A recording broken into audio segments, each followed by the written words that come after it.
there you have the engines firing up here on the front straightaway of Charlotte Motor Speedway. Of course, you can see the number 3 SimlyPro.com car, Toyota of Dylan Baum right there in first place. As the cars roll off, we'll get to the starting grid here, of course. I'll go with the chopper cam in that case, so we can at least be up close in some form. But here we go with the starting grid. Starting in first place, Dylan Baum just loves to win poles because reasons. And you got the number 17, of course, no surprise there, and Cora McCauley there in second place, starting alongside him on the front row. And then next up right here on the second row, we got Seating Magram, the reigning World 300 winner in his number 1 car right there. And then we got the number 97 Toyota of Ty Higginbottom in fourth place, who won the race in 2021.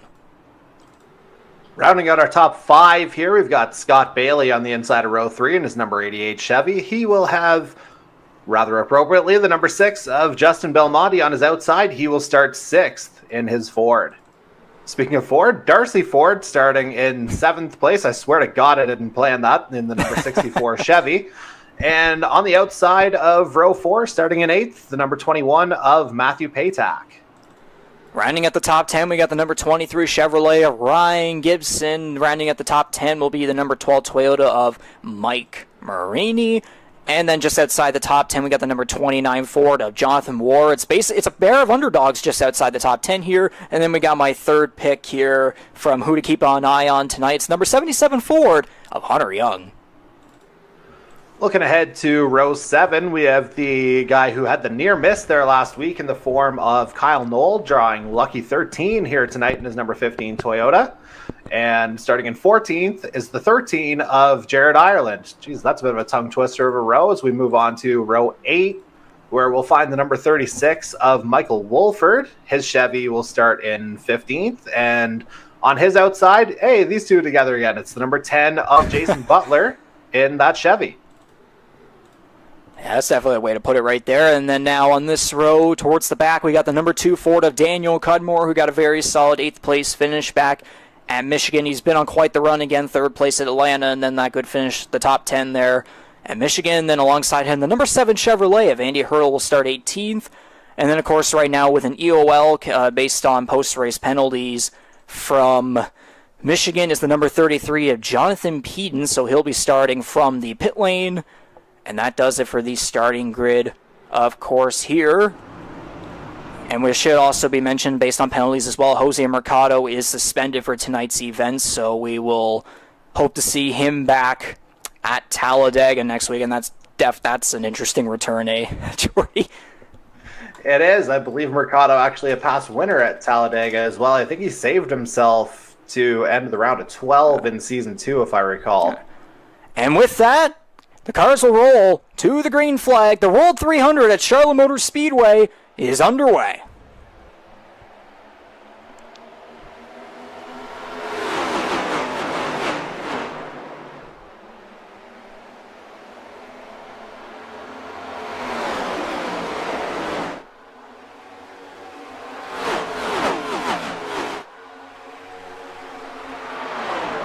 Cars rolling through turns 3 and 4. McCauley's going to take the lead away there on the inside. Dylan Baum on the high side. There's Megan and Higginbottom following them from behind. So the first lap of tonight's race is going to be led by Cora McCauley.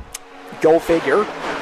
And to clarify information on how this race is going to go tonight, it is, instead of 3 stages, it's going to be just like real life. We're going to have 4 stages, 50 laps each. And that combines, obviously, all together for a 200-lap race. Again, 300 miles here tonight. I would assume we're going to be going into the nighttime here, just like in real life. So, and yeah. On that particular point there, Reegs, just looking back at the driver standings headed into tonight, obviously that extra stage, that's going to add additional point opportunities. Yes. Mark Cox is absent here tonight. He's 15th. He is 4 points up on 17th place Jonathan Peden. So if we're looking at things in about 5 weeks' time at the end of the regular season and Cox is out by a point or 2, this may well be the night everybody looks back on, wondering if maybe that's the difference between him being in or out. Indeed so. So yeah, Mercado and Cox both. This one, of course, Tom Janikowski as well. But a 19 car field, still pretty solid for tonight.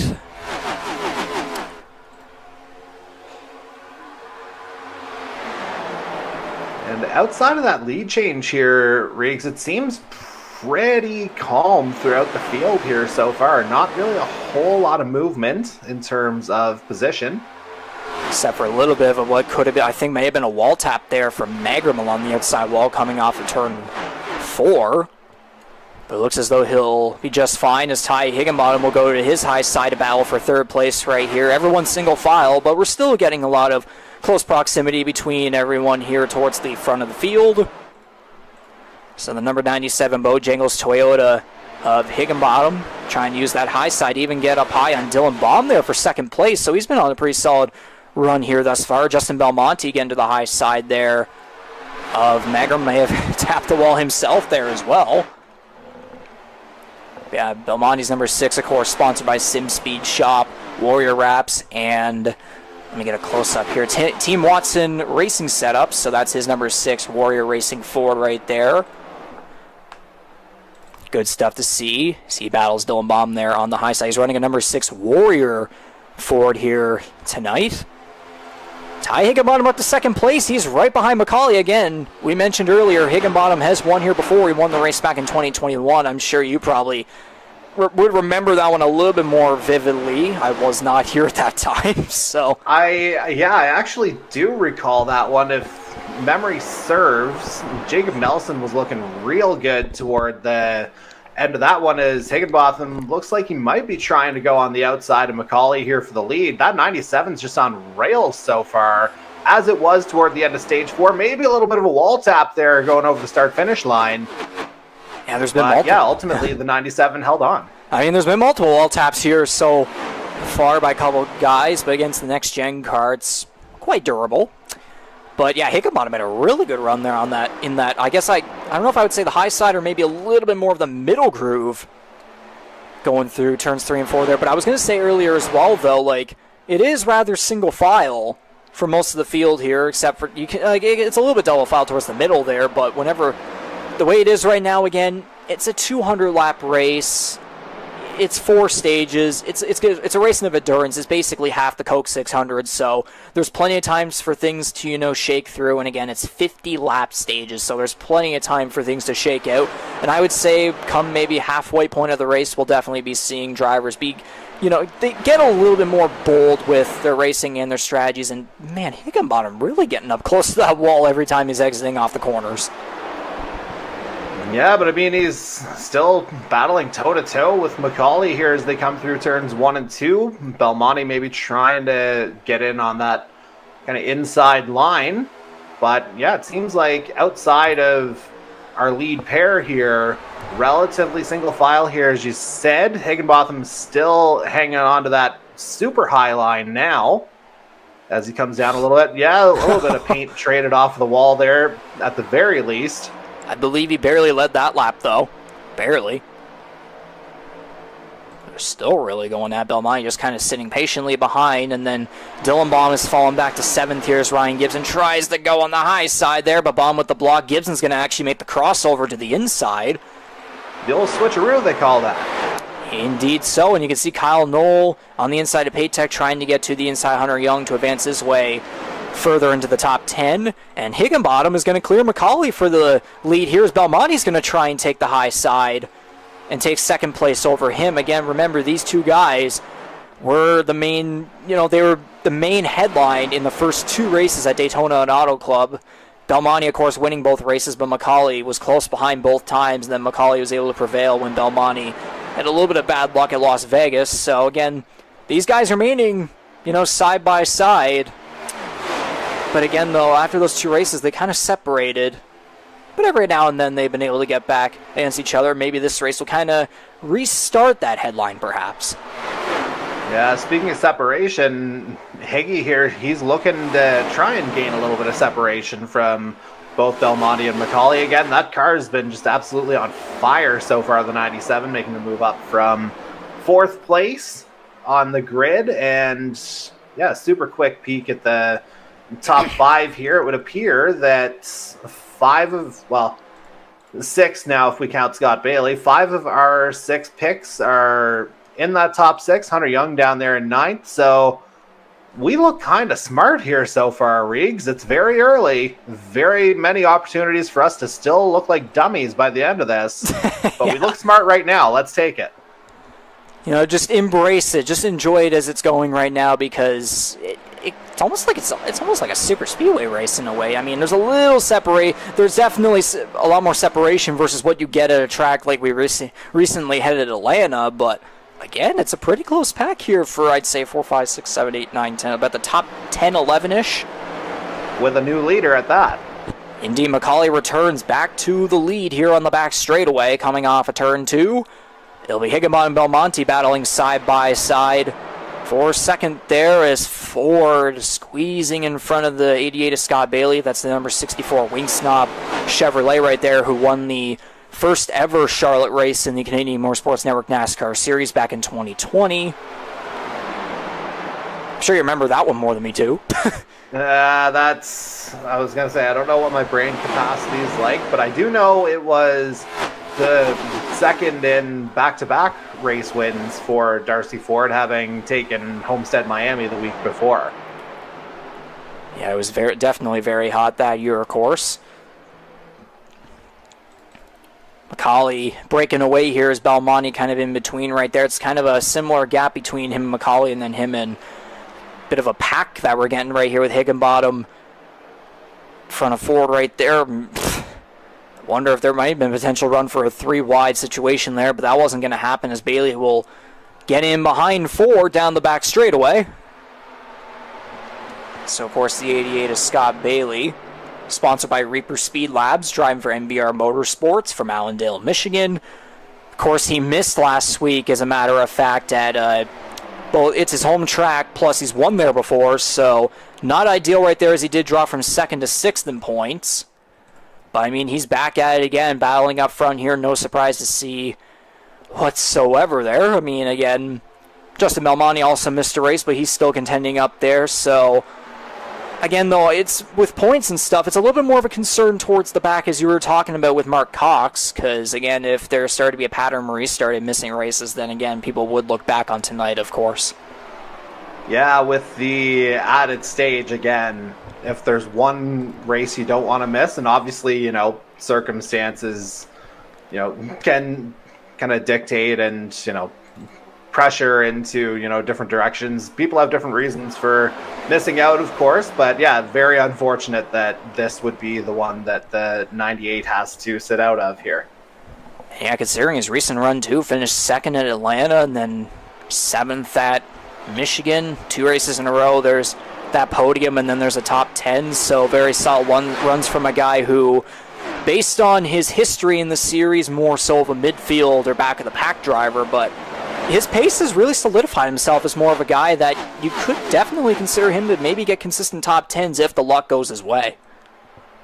For sure, and again, it's worth remembering he's also a guy who's kind of more in the GT side of things. Like, I know he's definitely played a lot of, quite a bit of the iRacing, obviously, a lot of Assetto Corsa as well, if I recall. More of a guy that... So definitely more familiar on kind of that side of things, but again, acquitting himself very well here over the first half of the regular season, now that we're past that halfway point. But yeah, it'll be interesting to see how the final 5 races shake out, not just for him, but of course the rest of the drivers right around that bubble. Indeed so. Cars are now definitely starting to stretch themselves out here as we are very quickly approaching the halfway point of this first stage. Again, 50 laps each stage. Halfway we'll get there, 20 lap 25, of course. A little bit of a detail that we caught on to related to pit stops and such. There are 6 tire changes allowed for tonight's 200-lap race. 7 sets, including what the drivers start on, so that'll be an interesting factor when it comes to strategies and when drivers decide to go for the tires whenever we get the stage breaks, or maybe when we get cautions or whatever. We'll just have to see how that goes. Every single race always has something happen that is unexpected almost every single time. Again, going off of strategies too. Again, rookie Kyle Knoll had that. Actually, I'm going to go to something else here. Hang on. Ty Higginbottom dropping all the way back to 11th. Yeah, it's an interesting development, but if there's one place that the long game is really going to potentially play out, why wouldn't it be the longest race of our calendar? Yeah, exactly. And then we go to Talladega next. Well, yeah, that good back-to-back. Yeah, very, very good back-to-back. Here we have the number 33 of Jonathan Peden, who again had the EOL as a result of his post-race penalties after Michigan. He's one lap down, of course, after starting from the pit lane. So his, where would it be? Yeah, number 33 Chevrolet from Florida, sponsored by Martin Boys Remodeling Incorporated, driving for Team GTR. Again, having to remember where he is in the driver standings here. Yeah, he is 1 point below Jason Butler there for that 16th and final spot. So whenever he can get back on the lead lap, then he'll look to make a run to get up there. I'm sure because of Mark Hawks missing out on this race, then I would think Peyton will more than likely get into the playoff field after tonight's race, but we'll have to wait and see. Well, I mean, the fact that he took the green flag, that's, even if he finishes 19th, if I do some quick math, I believe that's 18 or 19 points he'd get anyway. Exactly. So yeah, definitely a lot of breakaways going on here as McCauley continues to lead the way here over Belmonte by about 0.6 seconds. Bailey, Gibson, Magram, Ireland. There's Ford, Paytack, and Baum there, and then Hunter Young and Michael Wolford there battling for that final spot in the top 10. Again, Higginbottom dropped back, and something happening here. Kyle Knoll, I believe, may have just pitted, I would think. Yeah, I had just noticed he was a lap down. That certainly would explain it. So let's see what he might have chosen here. Playing a bit of the long game maybe here. Goes for the right side. See if he goes for the left. No. It's that two-tire strategy we saw back in Michigan, although this time around it's way earlier. He seems to be super comfortable with it, though. Either he likes it or he just didn't maybe like the balance on that one side. And Belmonte's now coming down the pit lane, so I would assume this is pretty much going to be the green flag pit window that we're seeing here just past the halfway point of the first stage. And the fact that it is a green flag window, it's, not that you'd wish anything on the drivers, but it is nice to see. It does bring, obviously, a little more strategy into play here as opposed to just defaulting to pitting under yellow every time. So Belmonte's going to go for 4 tires. We'll see what Cudmore and McCauley are going to do as they head down pit road. Cudmore's number 2. Cudmore design Ford right there, the brand of one of his brothers, of course.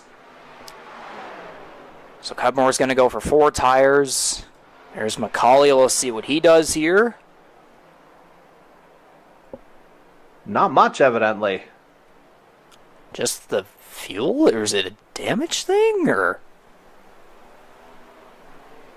Well, 12.7 seconds. It wouldn't suggest like a whole lot went down, but we'll see. I'm going to, replay this back very quickly. Yeah, nothing.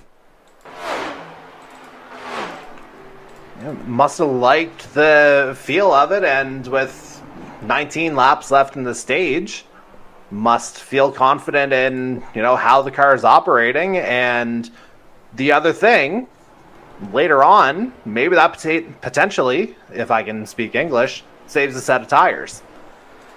That's the other thing, too. Drivers might end up playing the long game. Again, 4 stages of 50 laps each, so that long game thing is going to be a very big factor here in tonight's race. And there comes Butler off of the pit lane. Ty Higginbottom heading down right now.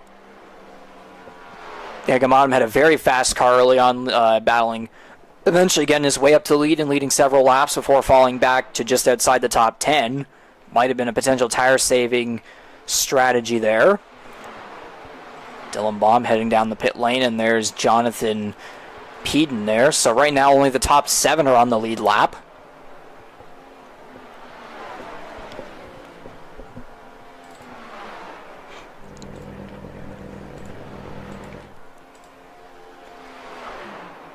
Yeah, and it looks like, yeah, I'd imagine this would just have to be the end of the pit window here as we see Baum and Hurdle in as well. Baum making his way out, sneaking out ahead of Higginbotham here. So decent bit of work there from the 32.8 second stop from Higginbotham.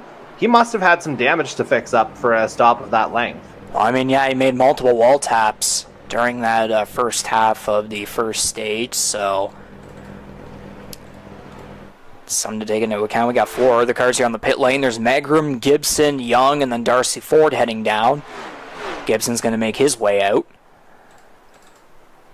And it looks like, based on the cycling, looks like our 2-tire Titan is going to be the race leader here. Looks like it'll be by quite maybe the margin for now. I'm going to have to take a look here. Yeah, it looks like about 2 seconds on track. Yeah, but again, I'm just thinking if McCauley indeed did not take tires there, maybe the platform is giving us a glitch there. Again, Noel went for 2. It looks like McCauley didn't go for any. He just feels comfortable where he's at and probably just playing the long game in terms of tire sets. I would assume Belmonte and Ireland likely went for 4 tires, so they might end up catching McCauley here very, very fast. And now Scott Bailey's just coming off, so he'll put himself into second place here.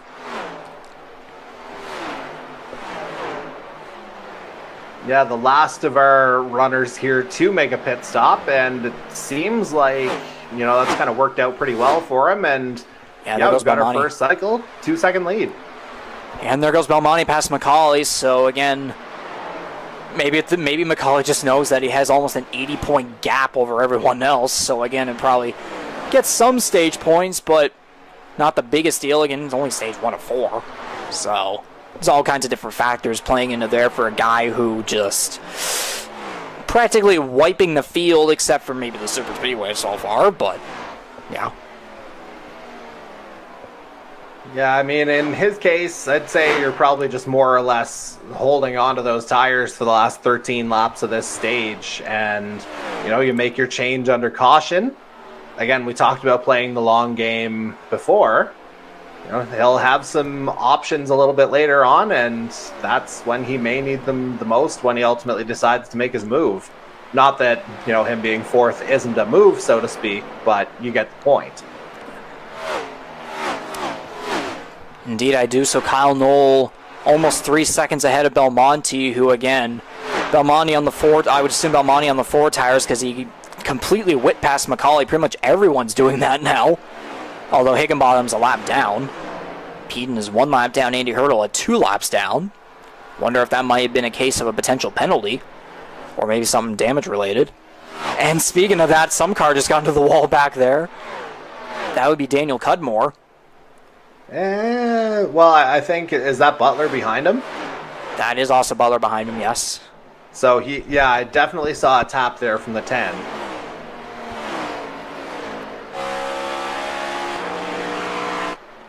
Just kind of on that back quarter panel on the right side. Belmonte is definitely catching Knoll, as now the gap is now down to 2.3, and it's that gap is decreasing very fast, as we are now at 11 laps to go in the first stage for rookie Kyle Knoll, who again leading the rookie point standings by 36 points. He's second in the overall driver standings, and again he's really, again, I said earlier, he's making a name for himself in his first run here in the Canadian Motorsports Network NASCAR Series for his rookie season. Again, the guy out of Raleigh, North Carolina. Yeah, basically a home track for him, driving for Storm Surge Sports. So, again, that momentum, again, falling short last week is only going to give him more confidence and momentum to keep trying his best. And, yeah, obviously it's only stage 1, but again, though, those stage points will be integral. And also, I believe that one That one playoff point is there well for him. So, and another wall tap there behind from Jason Butler. So as you were mentioning earlier, yeah, another one there. But again, back to Kyle Noble. Just we're seeing some good things out of him for his first year.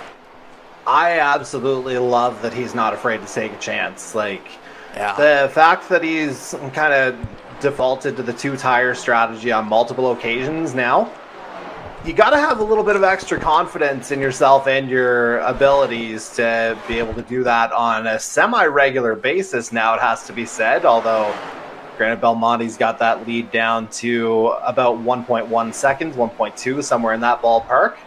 But yeah, just to kind of expand on that point, you know, he's turned in some great results here, has Kyle Noll, and I mean, he's seen fellow rookie Justin Belmonte win the first two of this season. You have to think for him, it's kind of a matter of time before he gets into victory lane. And again, for the North Carolina boy, this may well be the night. Indeed, and I kind of had my mouth in the position right there because we were talking about Noel focusing on him, but now we're seeing here, look at that gap.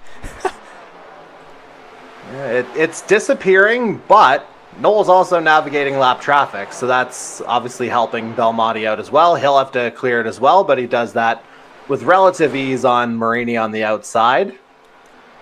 Yeah, I would say Belmonte is pretty much en route to the Stage 1 victory here unless something happens. But well, I mean, you look at it, there's 6 seconds between Belmonte and Corbin McCauley now, so if it's not one of these two, then yeah, something crazy has gone on in the final 5.5 laps of this stage. And that's also 3 rookies in the top 4. 3 of the 4 drivers there in that top 4 are rookies, so it's great to see that, especially again with the plethora of veterans that we have in the field. Belmonte catching up here on Noel, trying to use that high side with the 4-tire strategy versus Noel's 2-tire strategy. They're going to be side by side here as we're coming to 5 laps to go in the first stage of the World 300, and I would assume Belmonte is going to clear Noel. Yes, he will. The number 6 Ford is going to take the lead to the inside line now, and he is pretty much going to get away from Noel here, and I would say he is going to sail away with the Stage 1 victory. Just absolutely powered around Noel on the outside, coming up to the start-finish line, did Justin Belmonte that time around. And again, this is probably where, 4 fresh tires is going to pay a little bit more dividends. Again, having the 2 extra available toward the end of the stage may be beneficial to Kyle Noel, but for right now, again, it looks like it's Belmonte's stage to lose, and again, with the gap between himself and Corbin McCauley, I feel like second, knock on wood, is pretty safe here for the 15. Indeed so, and again, in the overall standings, Belmonte sits 5th, moved up from 6th to 5th after last week's race in Michigan. So I would think his mindset right now is to try and at least gain stage points, considering that one race at Chicagoland he did end up missing. So, not surprised by that kind of a strategy right there, of course, as we'll be coming around to 2 laps to go in the first stage, and Kyle Noel and Darcy Ford getting a little bit close right there.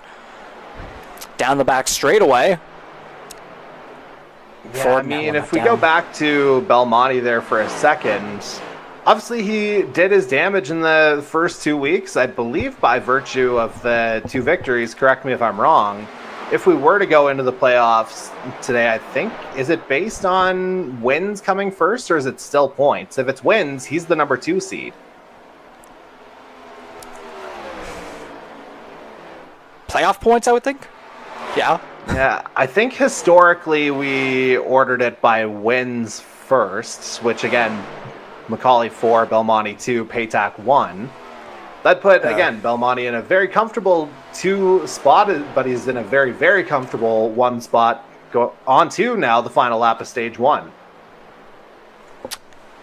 Trying to see here how it works.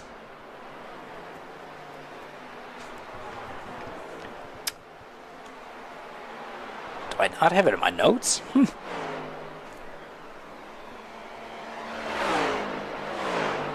But as you do that, again, it worked very well for Justin Belmonte as he's going to go ahead and take stage 1 for you, Reegs. Indeed he will. And I was just trying to check there if I had anything, but no, I guess not. We'll just, we'll focus on that another time. But yes, stage 1 in the World 300. I almost keep saying 600 because I'm so used to the Coke 600. Justin Belmonte, number 6 Ford, is going to take the victory in stage 1 of 4 here in tonight's race. Kyle Knoll is going to take second. There's the caution. Corbin McCauley will take third place. 6 seconds behind Knoll right there. Jared Ireland's going to take fourth. Dylan Baum 5th. Scott Bailey 6th. C.D. Magerman 7th. Ryan Gibson 8th. Hunter Young 9th.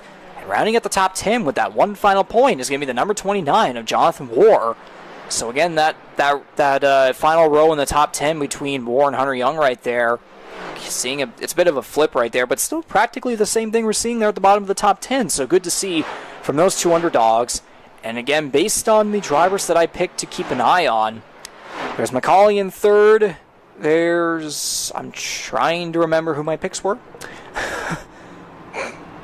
Magram and Young. Okay, yeah. McCauley third, Magram 7th, and Young 9th. So again, there's still time for those guys to come through. And again, with your picks, there's not so great for guys like Higginbottom and Ford so far. And then, who was the third man? Just a moment. It was Scott Bailey. Yeah, and Bailey's 6th. So I mean, you do have a bit of a a light at the end of the tunnel there so far. It's a long night. Yeah, exactly. It's still a long night. Plenty of things to happen. Again, though, the pattern we've seen over the season so far, it's usually the first stage where things are relatively calm, if that's a fair way to put it. And then maybe the second stage onwards starts to shape out in a certain manner. Although this time around, again, it's 4 stages tonight. So we'll see, maybe the first 2 stages are good, and then maybe the rest of the way is a different story. I don't know. We'll just have to see how many broadcaster jinx that will eventually end up kicking us in the butt eventually. Yeah, I feel like the vibe might be just a little bit different with the, again, additional stage like we were talking about, as a little bit of a longer stop there from Dylan Baum, 32 seconds that time around.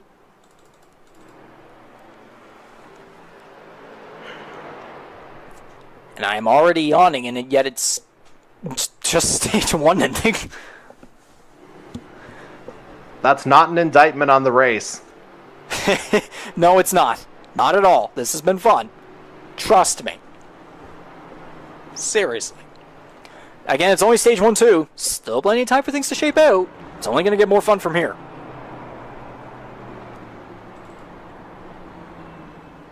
There's another round of cars heading down the pit lane now.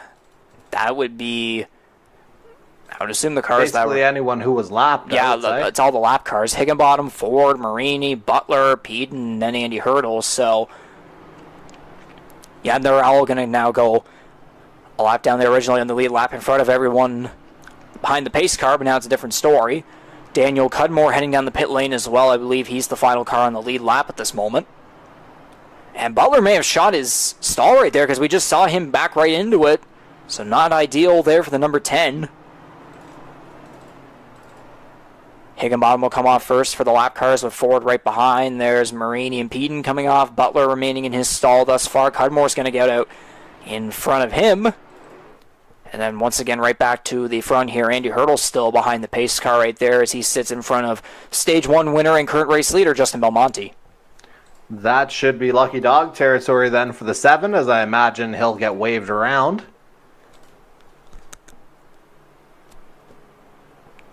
But I could have sworn he was 2 laps down. Maybe he was. But if everyone else is back on the lead lap, he may literally be the only option. I would say we'll just have to wait and see for what happens here when we eventually do get back to green. But the lap cars now have caught up to the rest of the field here, and I would assume we're going to go back to green with 45 laps to go in the second stage.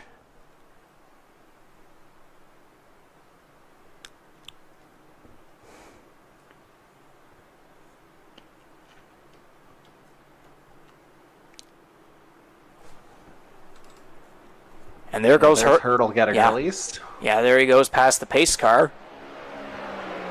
So he'll come around to the back of the field, and he'll be back 1 lap down after being 2 laps down before the stage break right there. So Belmonte on the inside, Corbin McCauley on the high side. There's Noel and Bailey there on that second row, and then rounding at the top 5, Ryan Gibson on the inside to the number 1 of C.D. Magram in his GTR Chevrolet from Atlanta, Georgia. Sponsors including Nordic, Aluminum Incorporated, A1 Grassroots Lawn Maintenance and Landscaping, Marcor Construction Incorporated, and McBride Transmission. So that's 4 sponsors right there from Magram. So very nice to see those guys on the car. And, of course, he and us appreciate them supporting him and following along with us at the Canadian Motorsports Network and with the NASCAR Series. Might be a conflict with Wing Snob, but CD, buddy, get in touch with Magic City. Get some sponsorship there. Just keep the sponsors going. You got to keep branding the car and just getting as much as you possibly can for all the attention and such, you know? Oh, for sure. And hopefully I said all those sponsors correctly, too. I am not great when it comes to name pronunciation all the time. But anyways, we're going to go back to green here. The second of 4 stages for the World 300 at Charlotte is underway, and there's trouble for McCauley. He's going to spin down to Knoll. I would assume he probably spun the tires there of some sort. Knoll's going to fall back right there, driving through the grass. And that is definitely not going to be ideal for the number 17 Chevrolet. No caution.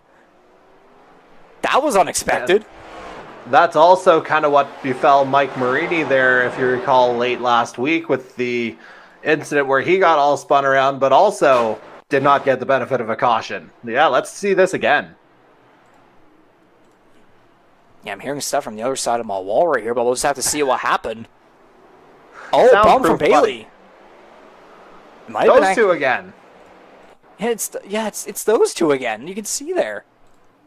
That's not a ideal camera. Yeah, I think that might have been...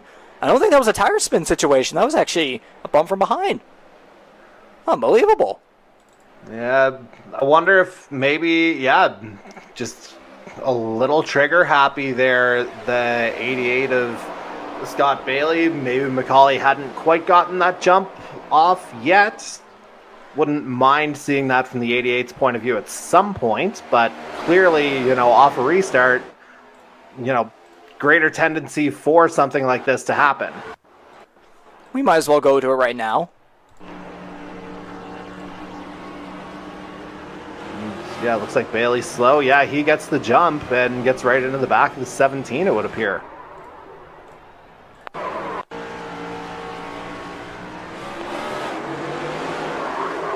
Yeah, by like a couple milliseconds there. That was definitely a jump there. So, not ideal for the number 17, who's back to 13th place right now. The final car in the lead lap. Meanwhile, Noel is now entering turn 3. McCauley just getting through turns 1 and 2.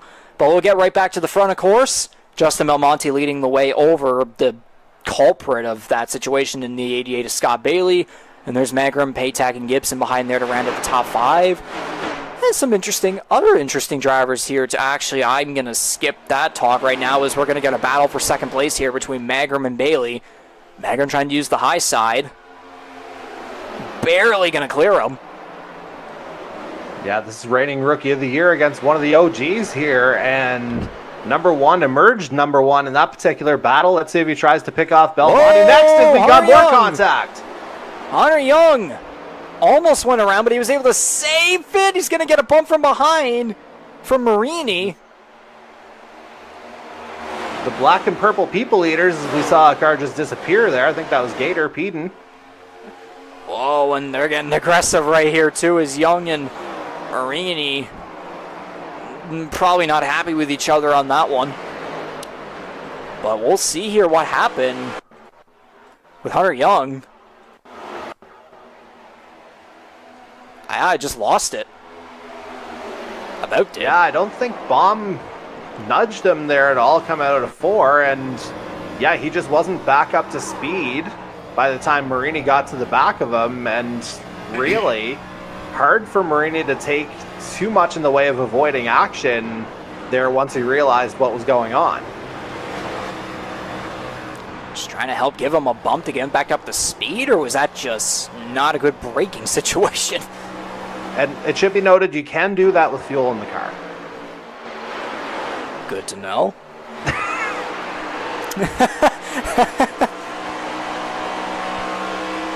Anyway, back to the action. About that, Marini just had a bit of a moment there tapping the wall off of turn 2. But we'll get right back up here. Look at this. The reigning Rookie of the Year and the reigning World 300 winner, C.D. Magram, goes to the front. He'll lead the way over Justin Belmonte. Yeah, and already building up a bit of a gap there between himself and that chase pack of about 4 or 5 cars that stretches from Belmonte down to Paytax, 2nd through 6th. Don't be surprised if they swallow him up relatively quickly. Obviously, the draft maybe not quite as powerful as it would be at a place like, say, Daytona or Michigan, but certainly, 5 trying to take down 1, your odds certainly aren't too bad in that situation. Marini again consistent with the wall taps. Had it happen again off the final corner. But that's 4, 5, 6, 7. Yeah, pretty much everyone's single file. Hunter Young trying to find a bit of a run there to the inside of Wolford for 7th, but that's not going to happen. There's Ty Higginbottom still 1 lap down. He would be in 9th place, but no, he is back in 16th. And again, is that a wall tap from Jared Ireland? I mean, the walls are pretty much your friends here in Charlotte, it would appear. Apparently so. They just love to give you hugs. But Cudmore's going to get past the lap car of Higginbottom and hold firm there on 9th and look to make a run on Hunter Young for 8th again. A guy like Cudmore, who again, we know him as the conservative guy, but every time he tried to remain conservative, there was always something that would go wrong in the first couple races, especially at Las Vegas when he seemed to have that incident avoided, but then car just came right down into him while he was on the apron. But now, ever since Atlanta, again, 3rd place, 8th place, and now he's running up here in the top 10. Again, this is a guy who in the standings is 38 points below the cut line. But it does make me wonder, and maybe even you too, if he's going to make a run in these final couple races, and maybe he'll make his way in on points if it's not able to win. Again, we still have Talladega, we still have North Wilkesboro, and Daytona. There's plenty of time for things to shake up with him. But again, though, he's been able to run as of recently, and if he's able to keep that pace up here tonight and come home maybe with a top 10 or even a top 5 somehow, if things end up, getting a little chaotic, and he's able to, take advantage of all that, who knows what could happen. There is, and again, he'll be a guy who also stands to benefit from Mark Cox's absence here tonight. The other mitigating circumstance here for the two, of course, he's missed 2 races this season already, the season opener at Daytona, and then there was 1 more mixed in there as well. And no, I'm not thinking of the special event. There was another NASCAR race. Yeah. So, I mean, those are, that may well be where that 38-point gap would come from. If he's in those 2 races, he's more than likely in the playoff picture right now. 88 Scott Bailey had a bit of a moment there, the back end getting a little wiggly coming off of turn 4. But we are now on lap 70 of 200, about nearing the halfway point of the 2nd stage. Again, despite what we just had there at the start of the stage, other than that, we haven't had any big incidents just yet. So we had the bit of a fiasco there at the start of the stage, and then we had Hunter Young having a moment, and Mike Marini giving him a bit of a bump from behind there going into turn 1. But we haven't had anything major yet. Again, I say yes. Yeah, it feels like, before the end of the night, I feel like something will go down for sure. And speaking of going down, one thing that doesn't seem to be going down is the gap between Corbin McCauley and the rest of the field. You would think, you see him there. He's kind of driving on an island, so to speak. Not a literal one, even though he actually is, but you know what I mean. He's kind of on his own here, so to speak, about 7 seconds back of the rest of the lead lap pack. So obviously a long night still to come here. And, again, he does have the benefit of that extra set of tires after not changing in green flag conditions in stage 1. But I'll be very interested to see how the 17 is able to navigate his way back up the field. And of course, too, last week, for the first time running that livery with Oyster Bed Speedway, Holland College, and the Super Late Model Series on the car, of course. And then he makes a wall tap as I say that. Of course, not affiliated in a financial manner with any of them, just, putting them on there for fun. Again, along with me, Corbin works at Oyster Bed Speedway as the scoreboard operator. So, of course, you kind of have to get that on the car for both personal level and also for that reason too. But again, with Oyster Bed Speedway and the Super Late Model Series being mentioned, if you're in the Maritimes, Super Late Model Series this weekend on Saturday night at 6 p.m., that's when the green flag is. They'll be making their inaugural run on Prince Edward Island, historical debut on the island for round 2 of 6 on the 2023 schedule, so you will not want to miss out on that. We also, at the track, will be offering 3 other divisions, including street stocks, Honda Outlaws, and mini stocks. And there's a caution out. Higginbottom is slow, and some cars are even on the pit lane too. Darcy Ford's on the apron with front end damage. So there you go, halfway through the second stage. It looks like something happened. I mean, yeah, they don't just trigger random cautions mid-stage. I see Ford getting all smoky there. Yeah, look at this camera here. It's he and Hunter Young. Did Jared Ireland go for something? Oh, he did. 3 wide into the corner. Ford comes down, not clear. Into the wall hard. Cudmore with a little bit of contact. Higginbottom. Riggs, even though, the car numbers add up, the math of 3 wide certainly didn't. 64, 13, and 77, that just did not work out in this particular instance, as we'll see again. Yeah, there's the turn. Cudmore, just gets into the front of Ford as he gets all out of sorts. And, justified first caution as, we see Ford going spinning into Chevy. And a very hard hit, too. We're definitely going to have to get a view of Jared Ireland's perspective of this one. Yeah, his name might be Ireland, but no luck of the Irish on this one. As, I was going to say, it didn't look like a full-on touch there. What was that term you used last week? I can't remember. Net code. Yeah, that's the one. So, again, if we get it a little bit slowed down here, of course, he does go for it. He has the lane, and then Ford moves down from the middle, so just not clear for Ford. I would say Ireland had the lane going there, and it just didn't work out. So, again, only having, again, for this kind of a race, too, again, with, only one faster pair, I would assume Ford probably is going to use it. Maybe. Why not? He was part of that pack that was a lap down already. Yeah. At one point. But definitely a rough situation for a guy who, if I look at his statistics here, Darcy Ford currently 12th in the standings, though. He fell 3 positions back after the previous race. Only 1 top 5 and 1 top 10 throughout the season. Again, 18th, 20th, and 15th in the first 3 races. He had a good run of 5th and 6th at Homestead and Chicagoland after 2 very solid, in both of those races qualifying very solid.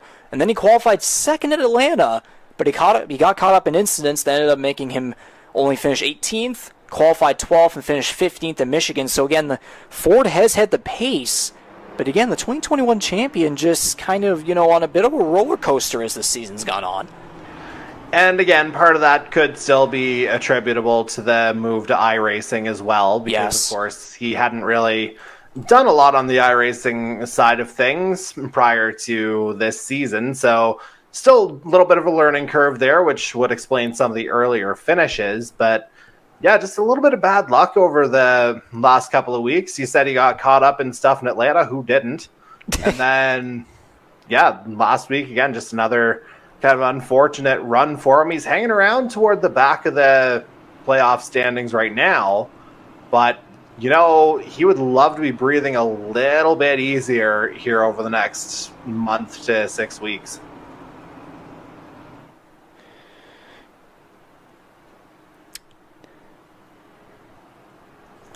For sure, for sure. And as I'm randomly looking at the NHL app right now, the Vegas Golden Knights up 2-0 over the Florida Panthers with almost a minute to go in the first period. Vegas is up 3-1. If they win tonight at home, the Stanley Cup is theirs. And I would hope, you being a Toronto fan getting swept, I would think, would you be glad to see Florida lose out? If it was anybody else, maybe, but I mean, Vegas, they kind of pulled a Lightning from a couple of years ago and just went way the hell over the cap for the playoffs, where, of course, no cap exists. Yeah, taking advantage of LTIR because reasons. But this is not the place to elaborate on that, of course, as the field is going to go double file here down the back straightaway, and you can see the sun is setting in the background, so we will eventually be transitioning to nighttime, of course, here at Charlotte Motor Speedway in Concord, North Carolina. Lights will eventually come on, and we'll get some good old nighttime racing, and I would assume, in that case, the grip, there's definitely going to be a lot more grip for these drivers, even though the track temperature does hold at 28 degrees. Grip, yes, but you'd have to think it would also take just a little bit longer for those tires to get up to temperature, so yes, maybe exactly. some struggles early in stints. Yeah. So there is definitely give and take. Yeah, the short runs will definitely be interesting to see, but then as the long runs go on, might be a little bit more grip. I mean, again, everyone's stretching out and being able to hold their line. Again, we have seen some moments, of course, with cars stretched out, but we're going to get back to green here with almost 20 laps to go in the second stage of the World 300. Justin Belmonte leading the way over Dylan Baum, who is up to second place now. Yeah, clean start that time around compared to the start of stage 2. Nobody kind of getting out of sorts here. As, yeah, everyone's still pointed in the right direction. Everybody's ready to go. Let's open things up a little bit here, boys. Indeed, and Corbin McCauley right there and battling against Kyle Knoll right here. Ooh, getting close there with Matthew Patak, but that's for 8th place right there. McCauley trying to get back up to the front after a little bit of the fiasco that went on there to begin the second stage. A moment there with Scott Bailey. Didn't get the caution at the start of that stage. No, did not. But got it now. Indeed, and there's going to be a dive down there by Ryan Gibson. I thought that was going to be for 3 wide, but no, that's not the case. And how about Magram using that high side? What a run to get to the lead. Hopefully he's not going to tap the wall. He will not. Oh, and Gibson's going to have a moment. He's going to keep it going. He's going to keep his number 23 car straight into turn 1. Battling down to the inside of Dylan Baum for 4th place. I tell you, though, Riggs, there is absolutely some power off of that high line. How many times have we seen that already over the course of the evening? Ty Higginbotham in the first stage to take the lead. Justin Belmonte powering past Kyle Knoll to take the stage 1 win. Admittedly, tire strategy is playing a role in that, but the sheer power off of that line definitely made its presence felt there toward the end of the stage. And then again, you just saw it again with C.D. Mangrum taking the top spot here. So there's definitely something to be said for that here. Typically, you know, the shortest distance to get from point A to point B is a straight line, but, you know, there's leverage to be had on that high side here. We'll see if more guys leverage it.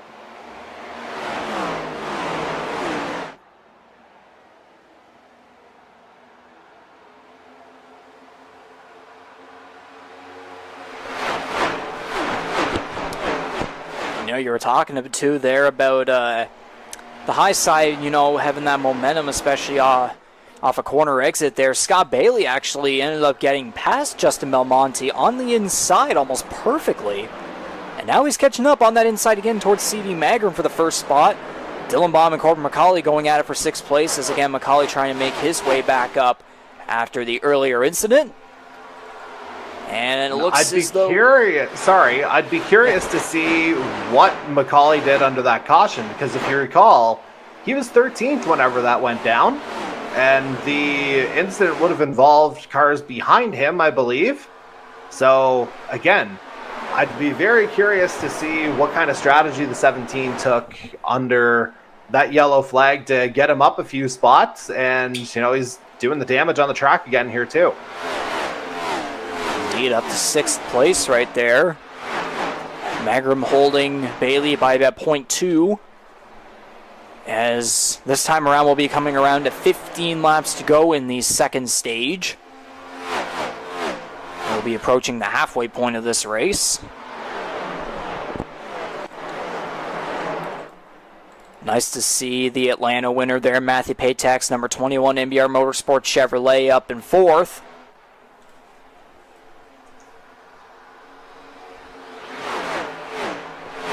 Again, he was trying to carry on the momentum from his first career victory, again, as you said, a long time coming, of course, for how long he's been here in the series thus far. But then, of course, in Michigan, qualifies 3rd, but he only ends up finishing 17th after some incidents towards the end, so not very fortunate for him, of course. But, he's trying to get right back up and forget that last week happened. And this time around, he's hanging out in the top 5, so some pretty solid pace here for the number 21. Yeah, I mean, that's how you have to approach it, right? Literally, it's a different track every week, new opportunities every week. Sometimes it just doesn't go your way. And yeah, that was an unfortunate circumstance for Matthew Paytak last week. It didn't really work out for him again after qualifying on the second row. But, early on, back up to 4th here tonight, about 1.3 seconds back of CD Mangrum. It feels like it could be a fairly open race still, as we got a tap on the wall there. I think that's Baum again. But yeah, back to Paytak, I think.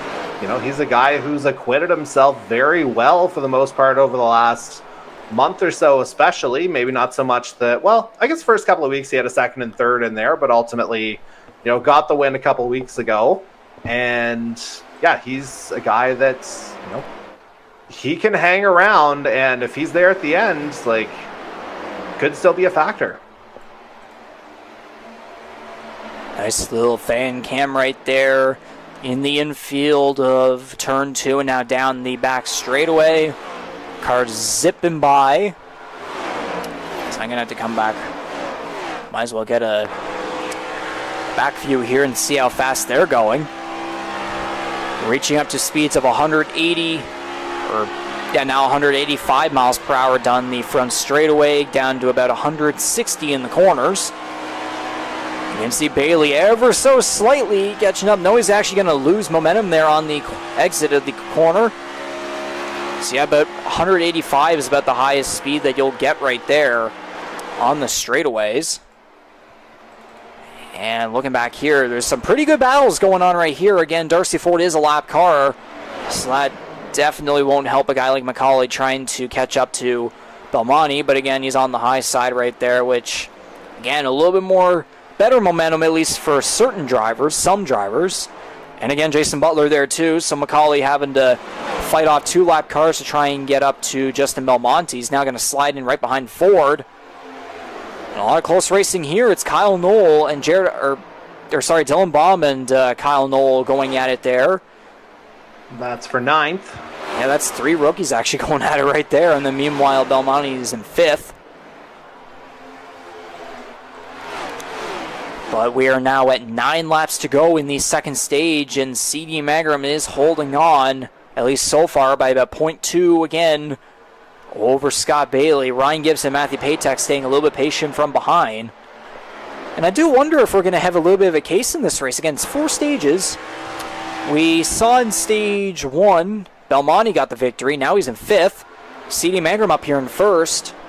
I wonder if we might get a case where we might get a different winner each time. I mean, yeah, I'm sure, it's definitely possible. We've had a number of drivers show themselves to be competitive, of course. The one that matters the most will be the one at the end of lap 200. But, I mean, you have to get there first, right? And best way to make sure you're there, make sure you don't have other cars in your way. Get to the head of the field. Indeed so. Mangrum looks as though the gap is kind of increasing a little, not too much, about 0.3 now, ever so slightly. That's 7 laps to go.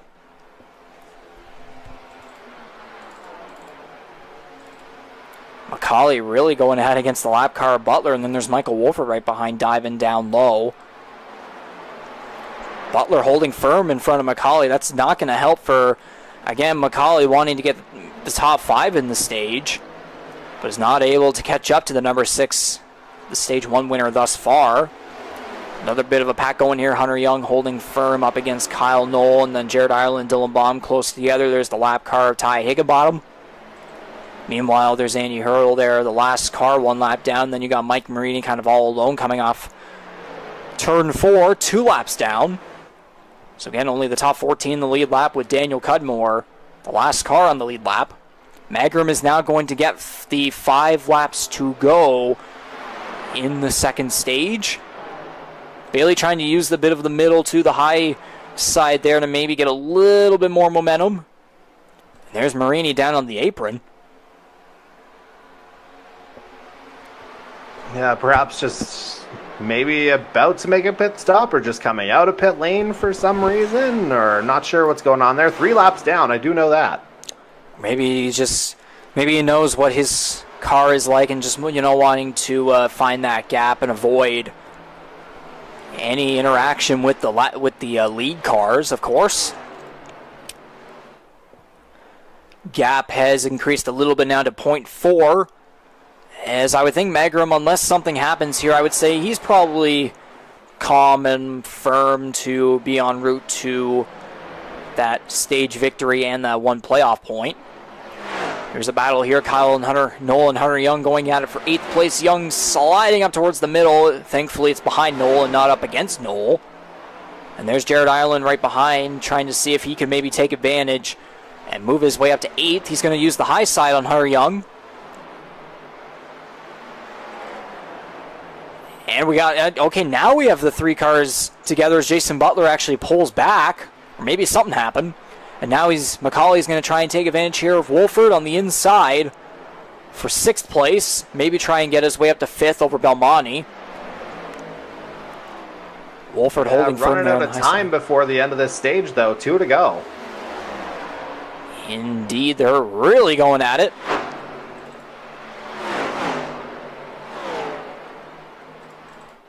Magrum is now very much increasing the gap as it's now to 0.7, now 0.8.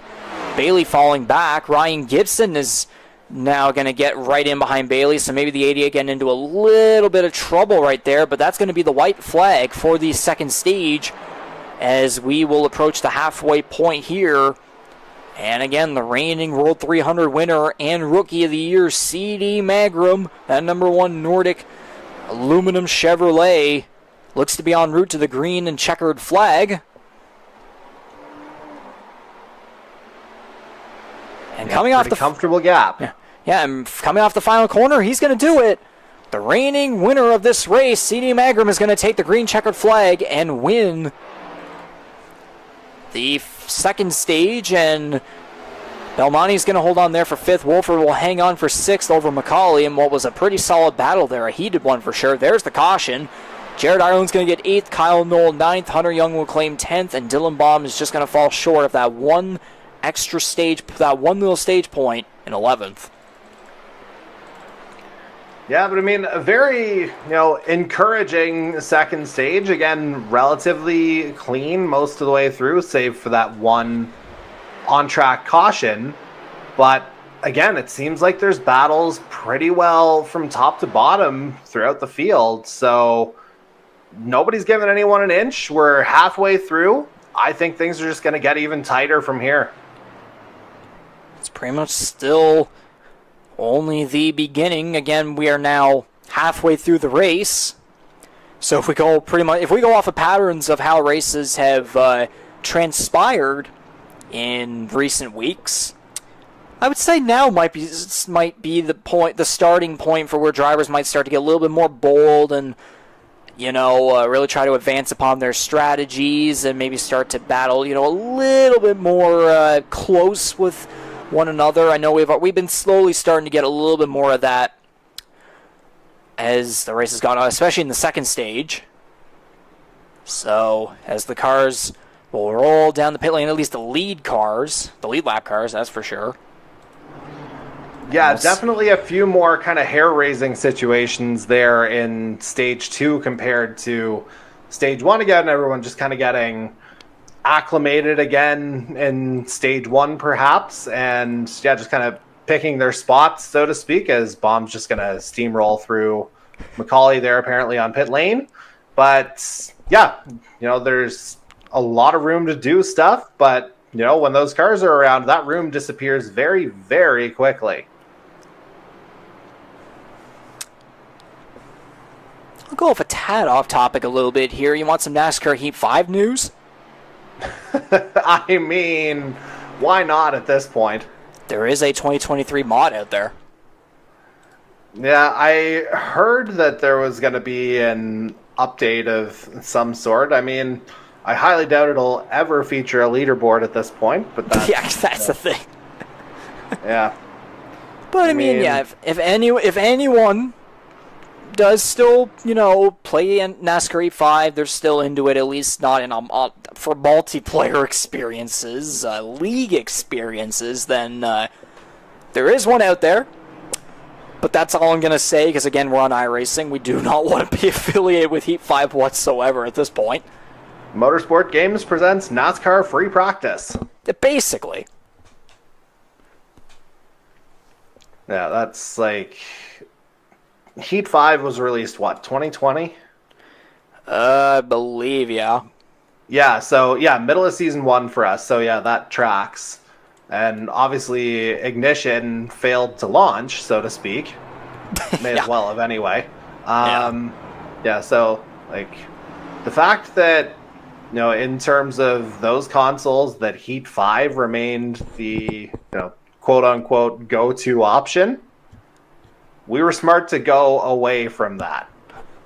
Oh yeah, no, I think so. I think us being smart would even be that would be an underestimation in my mind, probably everyone's minds, and quite possibly a season later than we could have.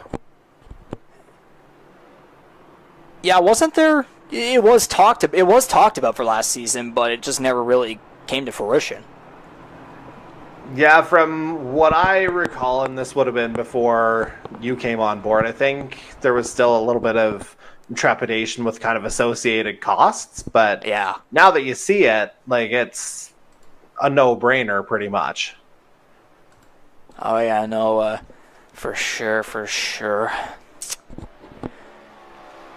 Again, with motorsports games too, it just sucks too, because everyone was hyped up about obviously it's not NASCAR, but everyone's hyped up about the a new IndyCar console game coming along.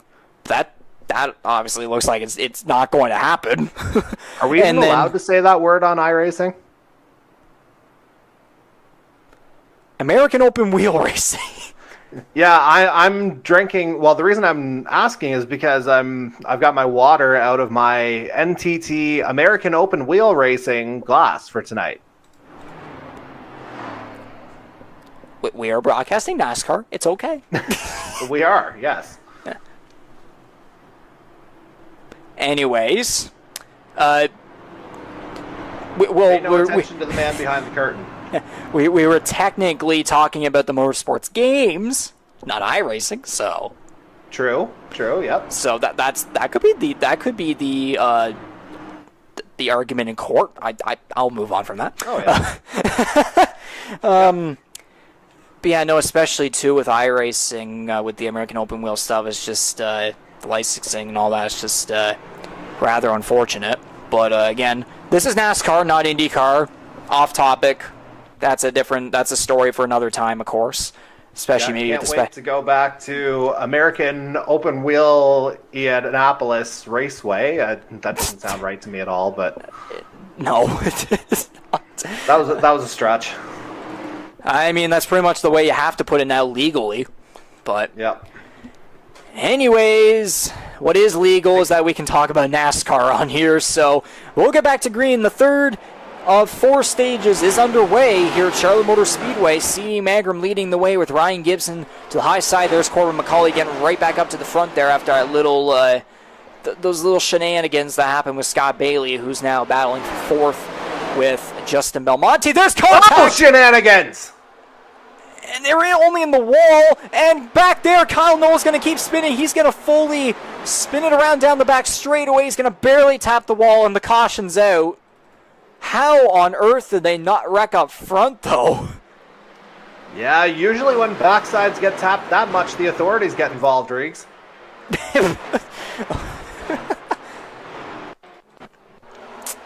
Anyways. One for the highlight reel.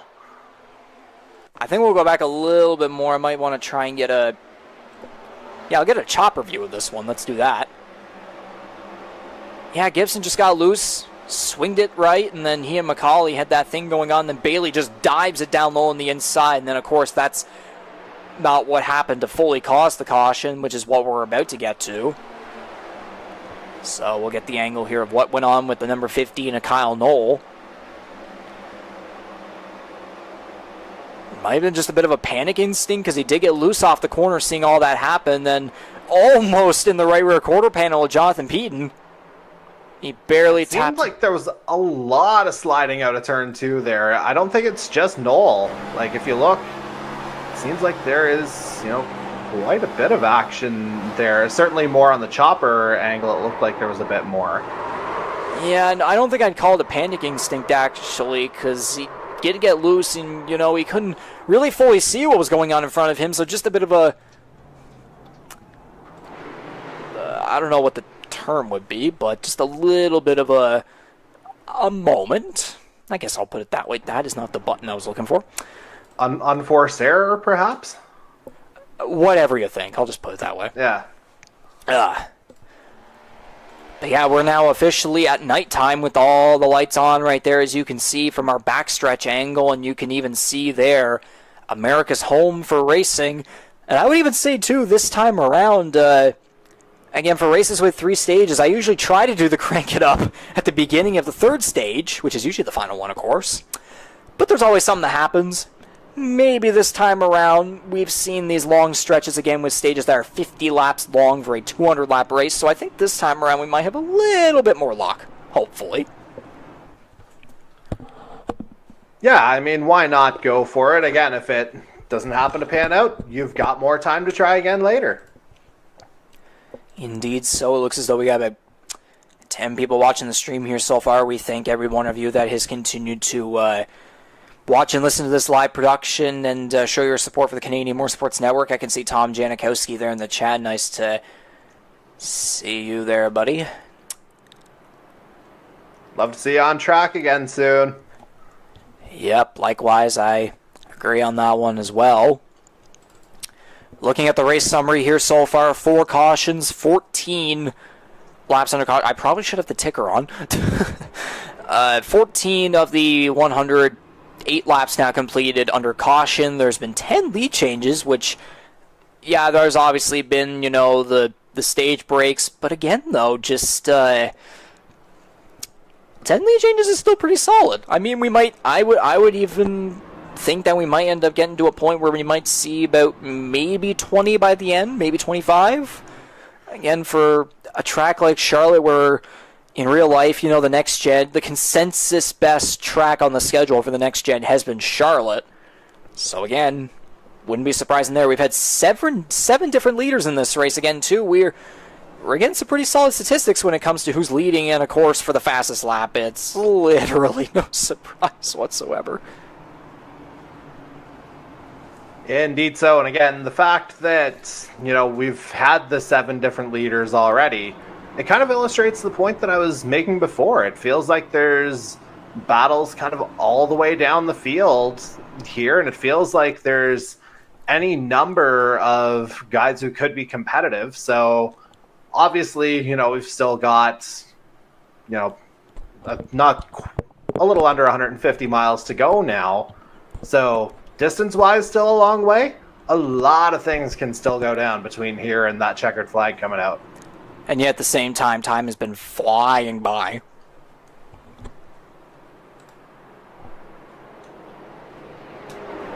Ooh, what's that? That is, I don't know what happened there. We'll call it technical difficulties, I guess, but not sure. Not NASCAR Heat 5 style ones, that's for sure. Well, I mean, a technical achievement was like cheered every night, basically. Yeah, exactly. Looking at the weather info just randomly again, the air and track temperature is just pretty much remaining the same. Still mostly cloudy, no humidity. Wind speed in between 10 to 15 kilometer per hours. Wind direction between in the west area of the compass. That's a way to put it. So CD Magram and Scott Bailey on the front row behind the pace car. Corbin McCauley, Justin Belmonte there in the second row, and then in row 3, rounding at the top 5 is Dylan Baum, and then you got Jared Ireland up there in 6th. We've been seeing a lot of cars going back and forth in between positions here. Again, you got guys like Baum and Ireland and Wolford who were really more towards the back earlier in the race. And then you got guys like Gibson, Knoll, and Higginbottom more just towards the front. So, in that regard, we're going to head back to green with 40 laps to go in the third stage. We'll see if anyone's as aggressive as that pace car in terms of making a move here in turns 1 and 2. My God.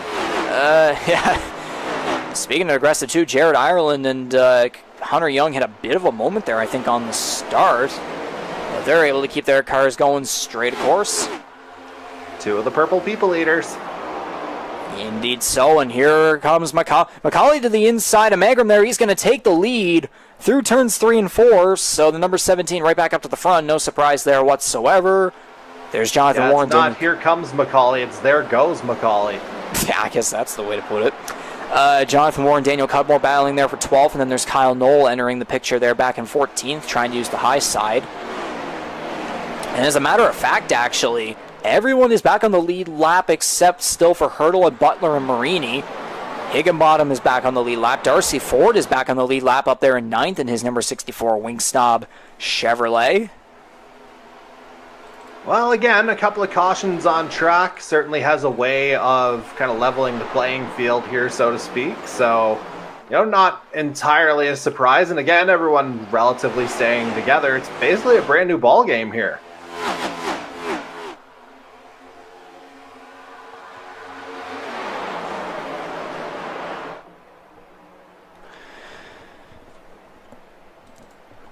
Battling here for third place, it's Dylan Baum and Scott Bailey. Baum on the inside, Bailey on the high side as we will cross for lap 114 of 200. Looks as though Baum is barely going to be able to have the advantage on the inside. He will. The number 3 goes to 3. Jared Ireland, I don't know what may have happened there, but he holds firm there in 6th place. And look at that, That's Jonathan. Actually a great recovery from tonight's pole sitter here. He dropped down to about 13th or 14th earlier on, that being Dylan Baum. But yeah, battling back up the field to get back to third. Again, longest race of the year. It tends to have these things happen, but still an impressive effort there from the 3. And another impressive effort here too is the guy who has disappeared for a second there, but he's going to get right back into it here. The number 33 MBR car, Chevrolet of Jonathan Peden, who again had an EOL to start the race, had to start, or I believe he decided start from pit road, and now he's made his way up to 8th. So very solid to see from him there. And again, too, it wasn't just the EOL. He also lost all the first points they got from the first stage back in Michigan. So, again, really trying to make his way back up and earn some stage points and also get a solid race result, as we just saw there. Dylan Baum went for it against CD Magram. Almost looked like he about had second place there, but he's going to drop back to third, the 3 remaining in third. And again, if you remember, with those stage points that Peden lost last week, if he'd retained them, he would be in the playoff picture going into tonight. It would be Jason Butler out. Peden came in just 1 point back of that final spot. Bailey and Belmonte getting very close. There's going to be contact. Bailey in the wall. Belmonte will as well. He's going to come down to 4th. They're going to crash on the front straightaway. Bailey nowhere to bail out after that. Darcy Ford just kind of along for the ride, and that's another yellow. So that will be another major incident that we're going to get here. So the caution is out. Ford, that was Bailey. We're gonna have to take a very good look at that one, because again, Bailey was in front of Belmonte. Belmonte dove down to the inside. A little loose into the turn first, but then, yeah, it's door to door from here. And then there they go. Bailey into the wall and then comes down. And nowhere to go. Ford hard into the back. Belmonte getting past right there, but yeah, I would argue that Bailey went down. Yeah, Belmonte held the inside, and Bailey, I guess, was just trying to, I don't know, a side draft? Is that the proper way to put it?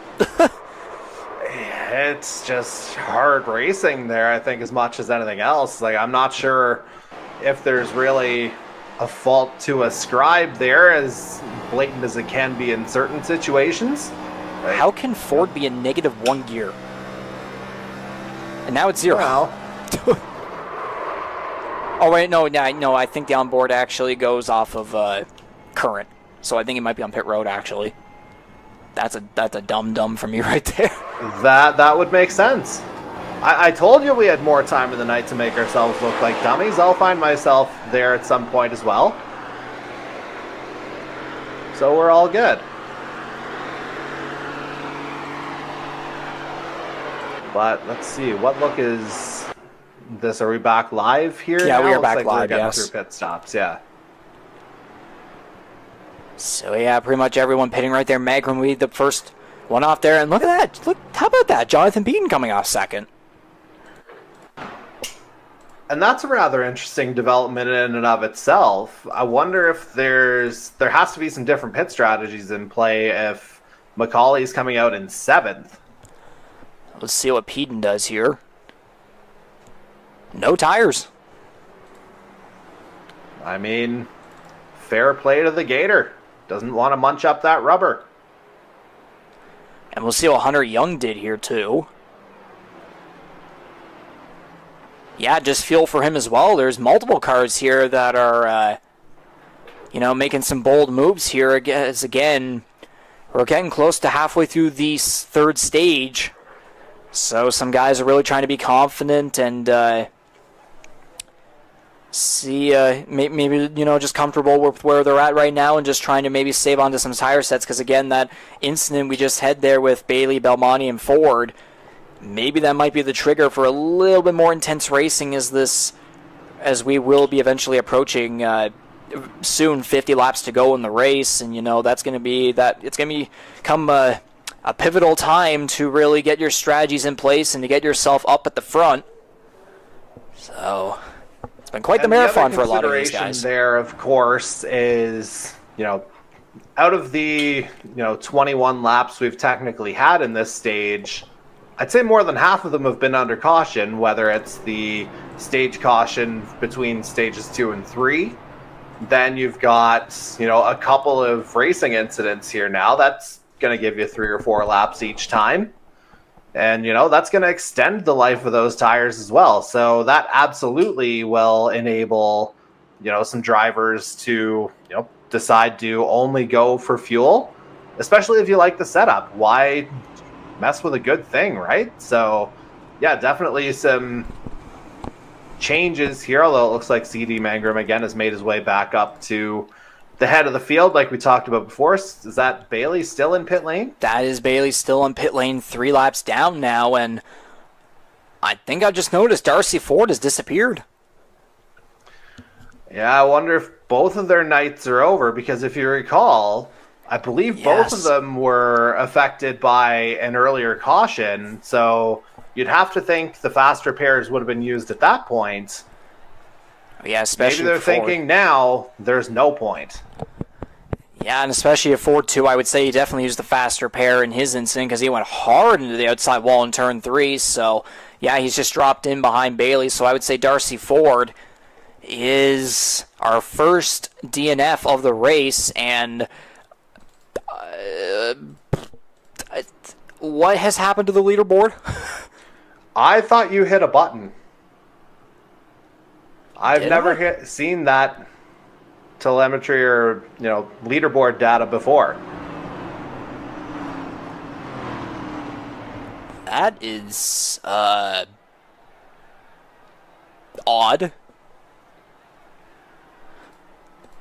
It actually looks like odds on the screen, plus or minus 122 laps.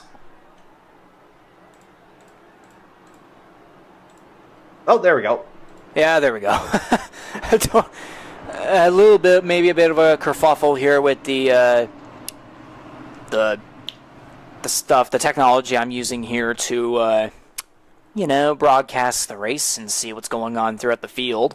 And Jonathan Peden just loves to be either a ghost or a magician. Ghost, Gator, he's proven to do everything as that pace car just takes that wild cut again. Now we got some Tornado Alley boys at the front. Take it, Reegs. Yep, and that will be CD Mangrum and Jonathan Peden leading the way on the front row. Green flag. Very close here to halfway through the third stage of 4 stages. Here in the World 300. Got a good run on the inside. Yeah, in the World 300, and they're going to be 3 wide. They're going to squeeze Macaulay in the middle between Ireland and Young. Ireland's going to drop back. Macaulay will take advantage on the high side. And now he's going to dive down low on Dylan Baum here for 5th place, right in behind Kyle Knoll. That's going to give maybe a little bit of an advantage to Baum, who's a little bit more wide open room there. Well, it looked like Macaulay had a bit of a better run here. And Peden and Belmonte really going at it here for 2nd place. Knoll barely squeezing in front of Macaulay. Mangrum don't mind. He's building up a gap. And of course, he was the stage 2 winner as well. Oh, so here comes Macaulay through the middle of Knoll and Peden. And there's going to be contact. Knoll's going to go around. Dylan Baum is going to get collected. Still keeping it straight, though. Oh, Knoll went back up the track. Daniel Cudmore's around. He's going to collect Jonathan Moore and Jason Butler. There's Baum up the track there, too. Oh, goodness.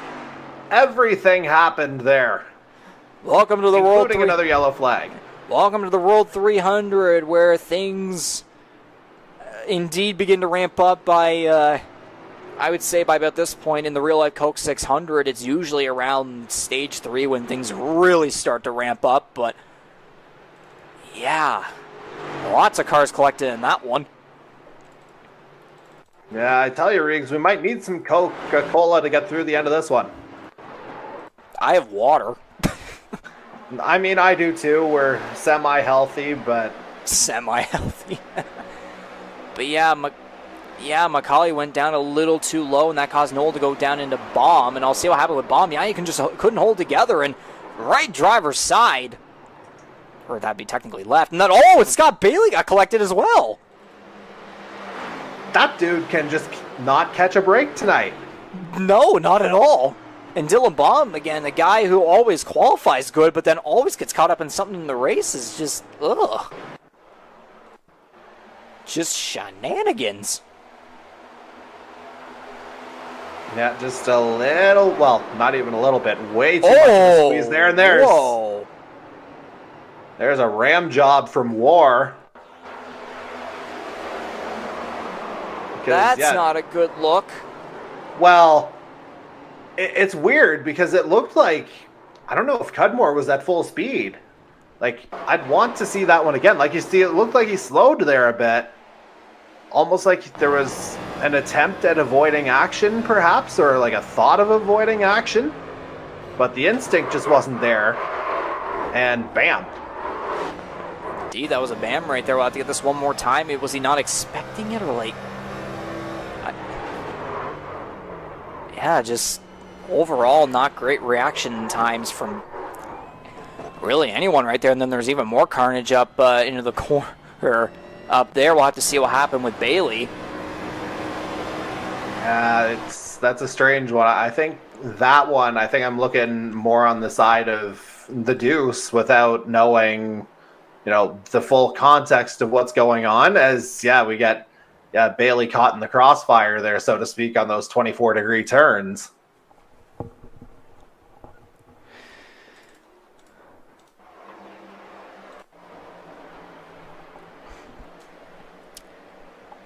Yeah, basically just a chain reaction from here. Yeah, 3 wide. Just, yeah, good luck. And in real life, I would wonder if that would be a concussion. Well, I'm sure there's going to be a lot of heads banging off of tables after this one. Oh, yeah. For sure. But we'll bring it back to live here, of course. So, Scott Bailey's still in this one. There's Kyle Knoll right there still going. Dylan Baum as well. I would assume guys like Baum and Knoll probably use their faster pairs, although Bailey, on the other hand, again, that earlier stuff he's been caught into, I wonder if he may have ran out and he's probably just going to have to, what's the term? Like whimper at home or something? Live with it, yeah. Limp home? Yeah, that too. Yeah. Yeah, you know, Peden and Ireland were really, or Knoll, sorry, were really holding it together there on the high side and the low side. McCauley in the middle just kind of going a little too low, although shouldn't assume too much. Again, the guy on the other side of my wall here might have a different story based on what his angle was, his perspective. So we'll have to find out what's said afterwards right there, but thankfully that didn't result in too much damage for the number 17. He's still up front here in third place. And again, Jonathan Peden not too clean in that one either. But he's still up here in fourth. Really trying to, I guess, find some adversity or redemption or whatever after what happened back in Michigan, of course, with those post-race penalties. And the EOL having to start on starting on pit road. I believe that, again, that was his choice. But the field is going to go double file here, and we're going to go back to green. By the looks of it, it's going to be with 21 laps 21 laps to go in the third stage of the World 300. And really, I probably could have started to crank it up towards the start of the stage, but now all of a sudden we're getting chaos on every restart. I mean, we called it, did we not? Sure.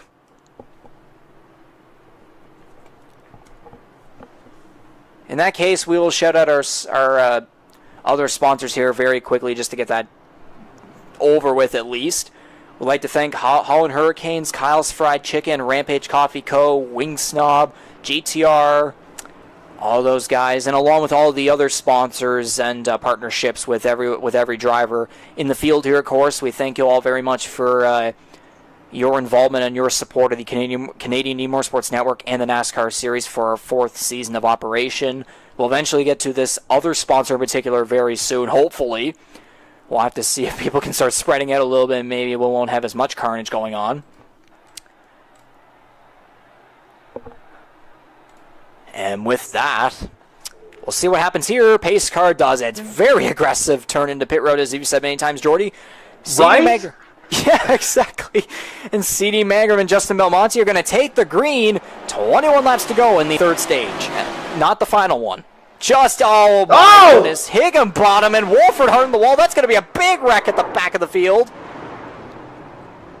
Butler, Paytack collected. There's Gibson. Boom. Trash heap. And the pace car decides to get involved too.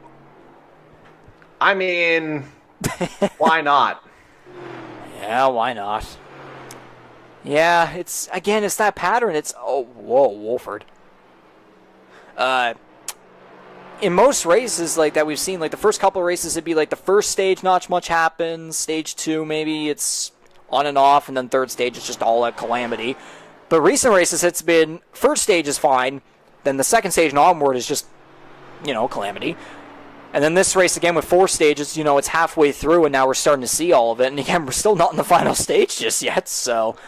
Speaking of seeing it, let's see just what happened there.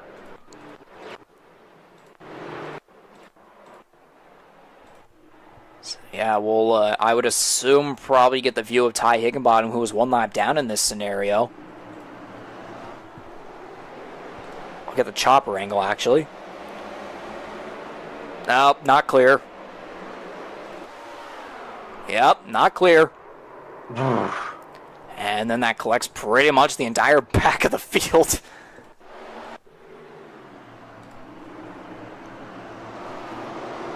So yeah, Baum diving down to the inside of Higginbottom. And that was not going to work. And then Wolford and Higginbottom both hard on the wall. Paytack gets collected. Gibson as well. Ward and Butler nowhere to go. Bailey getting another hit right there as well.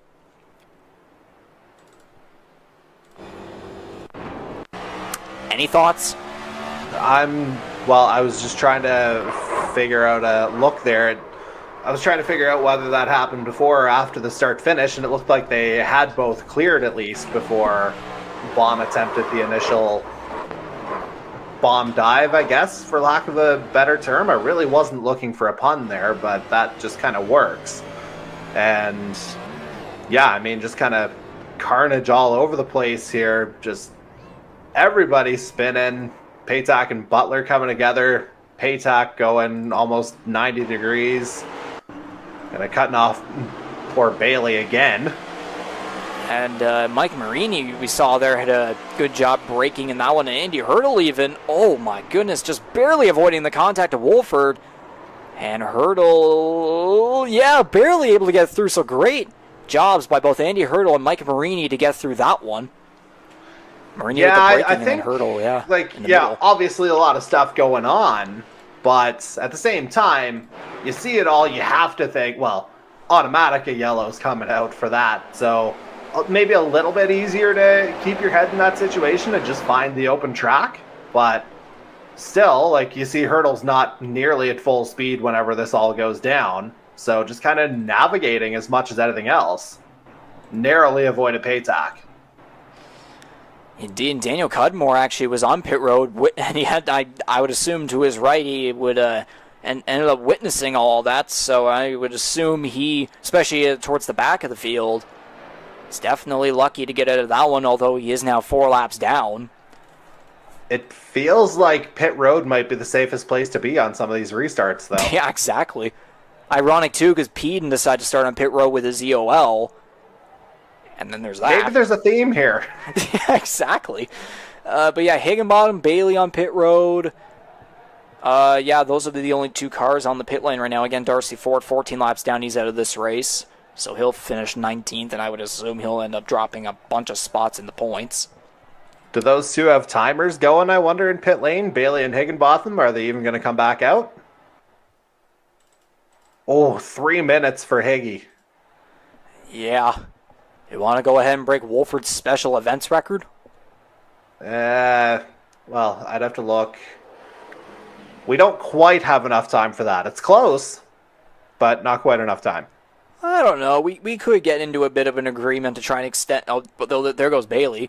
But maybe we can get an agreement to extend this race to, be like the real life 600. How about that? No. Correct. Yeah, not a chance is that happening. Yeah, I think everyone would practically quit on the spot in that case. Yes. But, again, these guys up at the front still not quitting, of course. Magram and Macaulay on the front row. Belmonte and Peden there in the second row. There's Jared Ireland and Hunter Young again. Macaulay, Magram, and Young, the 3 of my guys who I picked earlier in the race. And then you were... Enough. Enough. Complete opposite ends on for the both of us. Hey. Dan Cudmore's 18th, so not complete opposite. Almost. Oh, that's the 4th? Oh, you're going with the 4th one. Okay. Trying to get out of this one? Well, 3 out of the bottom 4. Like, it's empirically 1 spot better. But, yeah, not ideal for any of those drivers. We'll be gentle about that. More gentle than they've been on the track. Well, you do have every right to pick someone new. You can go ahead. I will reserve judgment until we have 3 laps to go. Then there'll probably be another caution, but right now it's green. Go ahead. Alrighty then, Jordy. We are back to green here. That'll be 16 laps to go in the second stage, or third. Magrum, Magrum leading the way with Macaulay and Belmonte there right behind. Macaulay's going to dive down to the inside. Dylan Baum is actually going to start pulling back. I'd assume he's going to be heading down pit road right here. At this point, you'd have to think, right? Because that's typically the cue. Indeed. A lot of close racing there between Macaulay and Magrum. Magrum is going to do, I guess, kind of a crossover there in a way, as he'll go to the inside. Again, Magrum wanting to defend the World 300 trophy. And there's Scott Bailey now coming off a pit road. He might want to get out of the way of this battle. Oh, man. This Macaulay has really on the high side. Magrum's going to squeeze up towards the middle. Kind of had to with Bailey there. They're coming up at speed. Yeah, trying to focus on not having a conflict with Bailey, but at the same time having to look in the rearview mirror, making sure you're clearing the guy behind you. But in this case, because everyone is practically separated by the looks of it, I guess we'll go into it late in this third stage here. Winding down to the final one. We will thank TrackCams22.com for providing these custom cameras here for us that enhance and really emphasize the broadcast here for this fourth season of operation of the Canadian Motorsports Network NASCAR Series. So we will get into the TrackCams22.com. Crank it up.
So that was the TrackCams22.com Crank It Up.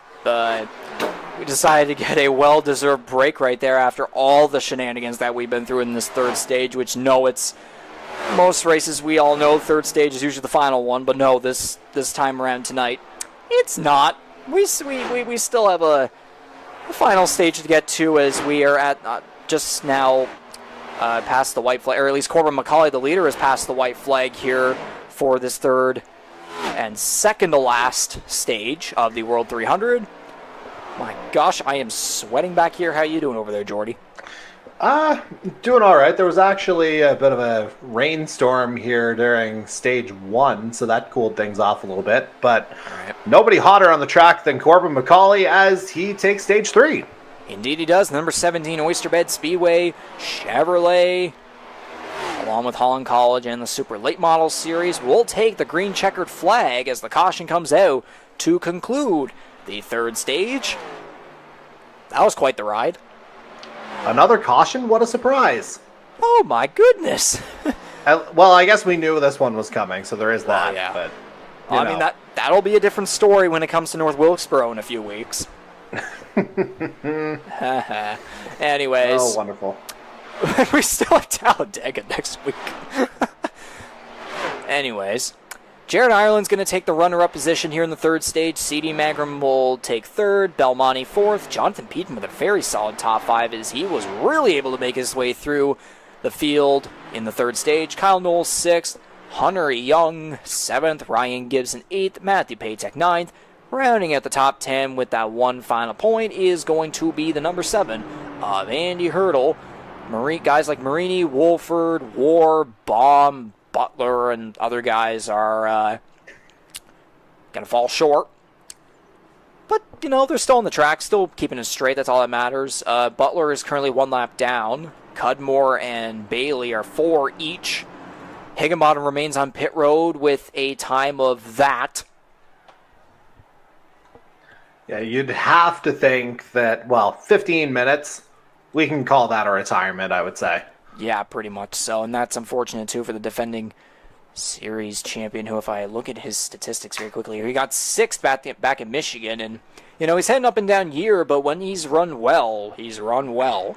Again, 6th at Las Vegas, 4th at Homestead. In the first 5 races, he qualified in the top 10 every single time, but the last 2 races before tonight, just outside the top 10 now. It's just, again, it's been up and down for him, but he, hasn't been awful. He's still up there, defending series champion. I don't know if I would call it a quote-unquote championship slump, because, again, we're just, we're transitioning to iRacing, so you have to take that into account. But, again, it's, he's just running fairly solid again for that transition, so I wouldn't say it's a big deal, but, again, though, that's going to definitely be a lot of points lost for, again, the defending series champion. Again, Darcy Ford, now 34 laps down, officially out of this race. Higginbottom's still not yet, but I can only imagine he's pretty much done for good, unless he maybe is patient enough to maybe wait to get some laps in by the end, just finish this out somehow. Jonathan Morgan again, the pit stop done right there. He'll climb it back into the field. Jason Butler is now going to be back on the lead lap. Cudmore and Bailey both at 3 each, and Bailey almost dived down to the pit road, but Cudmore actually does end up doing, I think, pretty close to the barrels there. And again, McCauley leading the way. You go ahead with what you were going to say. What was I going to say? Oh, War. It looks like he maintained that front end damage from when he absolutely railroaded the back, most likely through no fault of his own, of Dan Cudmore on one of the many cautions, because it looks like there's still, fairly substantial damage to that front end of the 29.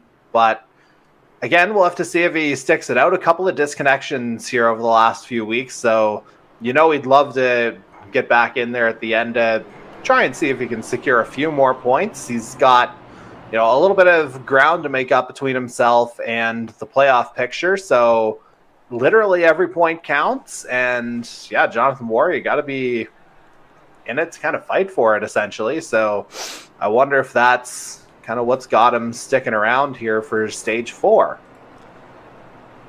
Indeed, and I would assume based on the patterns we've gotten, we're probably going to be going green with 45 laps to go in the fourth, and we can finally say this, final stage. Yeah, there's no lap traffic to release. Well, no, I guess we do have to release Bailey, obviously, because, he hasn't had the night to remember, so to speak. So, yeah, you'd have to imagine he'll get released this time around, or at least waved around the pace car. We'll see. There's a little more pace, and yeah, there goes Bailey just straight through, because why not, eh? And so, yeah, we'll go double file, and I won't trample the hell out of your restart call this time. Yeah, Scott Bailey, I guess he'd turn into Tom Cruise there getting yelled at to hit the pace car. I mean, but then the pace car basically became John Cena. You can just kind of see right through him, so. Yeah. But, again, right back to where the field's at right now. Macaulay, Ireland, Magram, Belmonte. Ireland hasn't been a guy that really has been going at least up front. He has been up here every now and then, more like around the top 5, just outside the top 5, inside the top 10, sometimes even outside of it. But again, and he's surrounded by all 3 stage winners from tonight. Yeah, exactly. But yeah, currently second lowest position of 14th. Like, he's been hanging around just the bottom of the top 5, then the top 10, even top 15, like above it.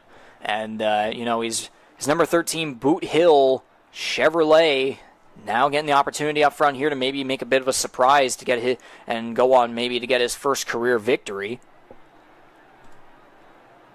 But yeah, he's surrounded again. I mentioned earlier too, could we see a situation where we end up getting different winners each stage? And we have so far, but Ireland's not going to get a very good start there. Macaulay and Magram will on the inside, and Belmonte's going to swap to the inside there because of what just happened. But 45 laps to go in the fourth and final stage of the World 300 at Charlotte Motor Speedway in Concord, North Carolina. And Magram's going to have a moment. No, they're going to crash in the back. Wolford's around. Peaton's involved. Mike Marini is also around. Butler's going to get collected in that one. Butler did it that time.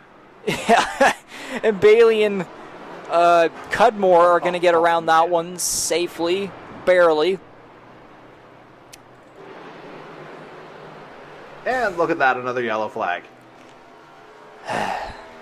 Can someone please go up to the flag stand, just go up and just straight up just start shredding it or something? Or someone just go around with a hammer and just go at the caution lights, because, oh my gosh. I mean, it's pretty much just a permanent fixture at this point, is it not? Yeah, I would say so. Now, speaking of fixing, there's going to be a lot of cars needing fixing after this. Let's get another look. So yeah, Wolford down in the inside of Marini. I believe this is where it did end up starting. Oh yeah, Bomb may have gotten Wolford loose right up into Marini, hard to the outside wall, and then Peaton just gets collected. And then Butler says hello.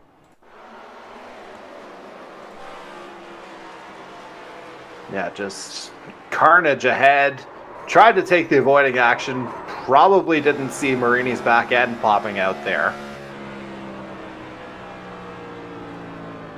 And yeah, as you make the move, yeah. And then just swings around on you. Yeah, I mean, yeah, under the lights, black and purple car. Not easy.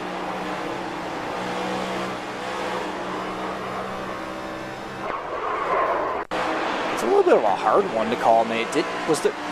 Touch?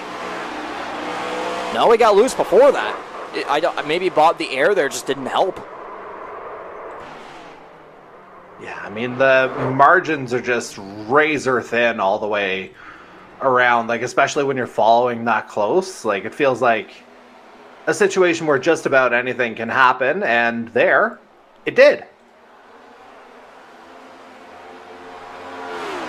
Yeah, and we thought Magram had a great saving moment there, and then we just look back, and then Carnage makes an appearance. Yeah, Carnage is going to sleep well tonight, Riggs. Yeah. Indeed. I guess maybe the upside is that we don't have rain in iRacing. If that doesn't relate at all, but I guess you know what I mean. Right, yeah. No, that would be like the cherry on top of this evening here. Indeed. And again, Butler now on... That's a very close-up view. He's in his pit stall right now. I don't know if maybe he is going... I don't know about fast repair in this case because he is staying in there for quite some time. Wolford's now on pit road. So is Bailey. Daniel Cudmore remains 4 laps down. Ty Higginbottom continuing to try and pull off a record. Did his time reset? Or maybe his time did reset. Okay, so it doesn't reset at 5,000 seconds or whatever, but that we're just gonna move on that one. Yes, correct. Smartest decision to make there. But again, McCauley leading the way, trying to go for his 5th victory in 8 races. Again, the 4 victories in the last 7, all in intermediates. Hasn't been the best on the super speedways. He's had a fast car on the super speedways, and again, it wasn't Daytona where too much happened there with him, but it was more Atlanta where he pretty much led almost. What would the percentage be, like 70 or 80% of the race? And then, of course, at the end, we all saw what happened. He led a lot of it, that's for sure. Obviously, that's a couple of weeks in the rearview mirror. And the other component to all this, which obviously I didn't get to shout out last week with the disconnection on my end at the end of the race, of course, that win last week for McCauley breaks the tie. He is now the all-time series leader for NASCAR victories. That was number 11 that he picked up last week. Could be in position to make it a fine dozen here this evening. So who would be in second, third, then? Like, what are those guys? So if I recall, I think it's Bailey and Ford who are tied on 10.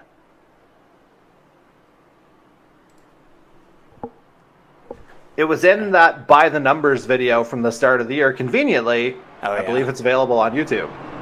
Yeah, it is. And again, looking back at the chat that we have here, of course, we have an appearance from none other than Michael Langley, who won the 2 hours of Daytona GT3 race. Again, that first special events league running for the 2023 season.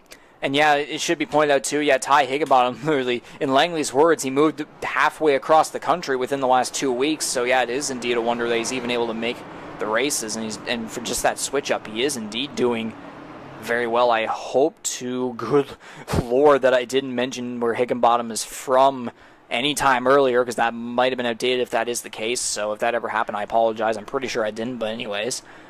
You didn't, but I covered the new location, so we're good. Okay, appreciate that very much. And whoa, geez, that pace car, my God. I was looking at the chat, and then you made me think something happened with the field there, but thank goodness that's not the case. Just wait. Okay. And the field is gonna do something at least in going back to green, with McCauley getting a massive jump there, as Ireland and Belmonte getting a little wiggly with each other there through turns 1 and 2. And a moment there from multiple cars in the back. That's going to be Marini and Peden. You were saying about something? No, more specifically, Marini saying no caution again?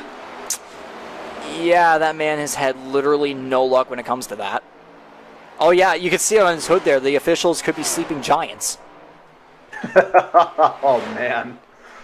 I wonder how much emphasis there is on the sleeping right now. Well, I mean, over here it's 11:10 p.m. Over there, what's your time zone again at? I am 3 hours behind, so it is 8:10. So not as bad. Yeah, you're definitely in a better spot than I am, and especially all these drivers over here in the Maritimes, of course. If you're in America on the East Coast, it'd be 10:10, so maybe a tad bit better there as well. But hey, the next 2 weeks, this is a good reminder. I'm going to be in your time zone. Oh, yeah. Even better, kind of? Maybe, sure, wow, whatever. That hesitation hurts. Should I just disconnect now? Uh, and if wow. Huh? Anyway, go on. Okay. Would you like a would you like a very definitely interesting National Hockey League Stanley Cup Finals update? I mean, I've been seeing them as did I just see someone go sideways? Yeah, Peden had another moment there, but he's able to save the car back in 11th place. Yeah, just kind of saw it around the corner. A lot of luck there, and I mean, it's ditto on the ice for the guys in Sin City. Oh, you've seen it? Oh, yeah. Oh, you know. Okay, you do know a bit. Yeah. Yep, Florida, I'd say you're goners, but I mean, GG, I'm making the finals, so yeah. And what happened with Peden was right there. It was also... Oh, yeah, Marini in the wall. Yeah, that's what happened. No caution because the officials love number 12. But again, in real life, the number 12 literally won the Coke 600. Yeah, proof, folks, that, art does not always imitate life. Indeed so, and again, how many more times are we going to say this season? The number 17, Corbin McCauley, leading the way in a Canadian Motorsports Network NASCAR Series race. Oh, never mind, there's a caution.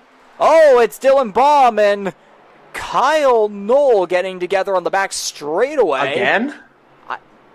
Yeah, remember Homestead? Or was that Ireland? Oh, I was going to say tonight. That's 2 or 3 times those two specifically have gotten together. Okay, I think Homestead was bombing Ireland, actually. Sorry about that, Knoll. But yeah, tonight as well, yeah, there's been a lot going on between Kyle Knoll and Dylan Baum, of course. So we're going to have to go back and see what happened there. We did not catch any of that. Whoa. Okay, there was already contact there. Baum down the apron, goes up into Knoll, and then... Oh. Yeah, almost got hurdle. And then Knoll had, I guess, nowhere to go. But yeah, just the two rookies there going at each other. Not ideal.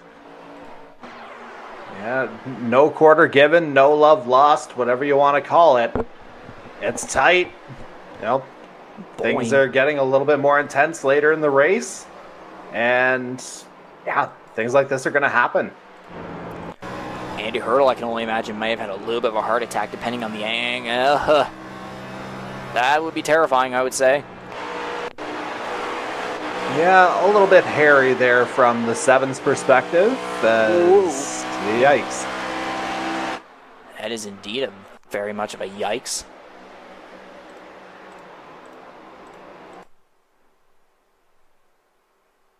Ooh. Yeah, Noel's lucky he was able to keep his car sort of straight. Yeah, we decided to go drifting there for a little bit.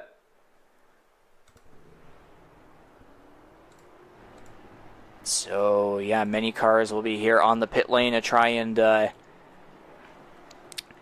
get some fresh tires here. I do kind of wonder by this point in the race how many tire sets everyone has left. And it took me way too long to realize I never joined that Discord call with Jason Butler.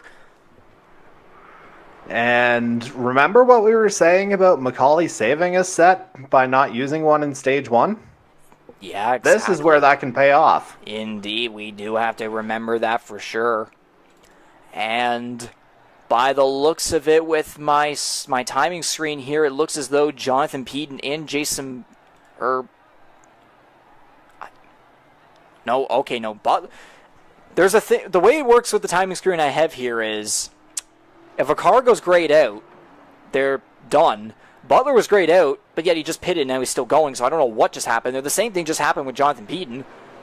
So I guess that might be a glitch thing there. Where is Ty Higginbottom at? Oh my goodness. Officially now Asheville, North Carolina, as a reminder to everybody. Yes. And congratulations on that new gig, by the way, Mr. 97. Yes, congratulations on that, Ty. We hope you find loads of success there. I'm sure you will do a fine job with that new gig, of course. Now, we do need a better quality weatherman up here because it's been saying it's going to rain for the better part of a week and a half. It did finally a little bit tonight, but I think Higginbotham's pit stop is lasting longer than that rain did. Sure thing. I guess Daniel Cudmore is getting a little bit of time to maybe pretend that he's the race leader. Maybe it's that little joke where it's just like, I'm going to tell my kids I was leading the race under caution. Yeah, I don't have anything. I don't have anything witty to go with that. Series founder, network. Series founder, network founder. Please don't fire me. Yeah, they're all one and the same. But, Cudmore was definitely having a very solid race, especially in the first half. Again, having top 10 pace right there. He's been slowly climbing his way up every single race. And again, though, with 2 super speedways and North Wilkesboro coming up, there's no denying that he'll start to find himself in contention for maybe even a surprise victory and maybe find his, secure his way into the playoffs. Again, based on his playoff history, I believe you said it before, there was one season he missed the playoffs? Season 3 he missed. Oh, was 1 and 2 season? he was in there. Wow. He and Dylan Baum both getting close there as Baum's coming up pit road. But yeah, Cudmore missed. He made the playoffs in both of the first 2 seasons, but then season 3 he fell just short. Was that a case of not making every single race, or was it performance-wise, or?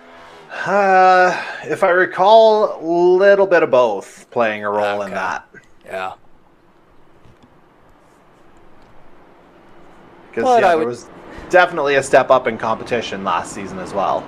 Oh yeah, of course, especially, there were a lot of newcomers that came in, including the guy who is now back to 8th place, actually, probably just a result of pit stops and such, C.D. Magram.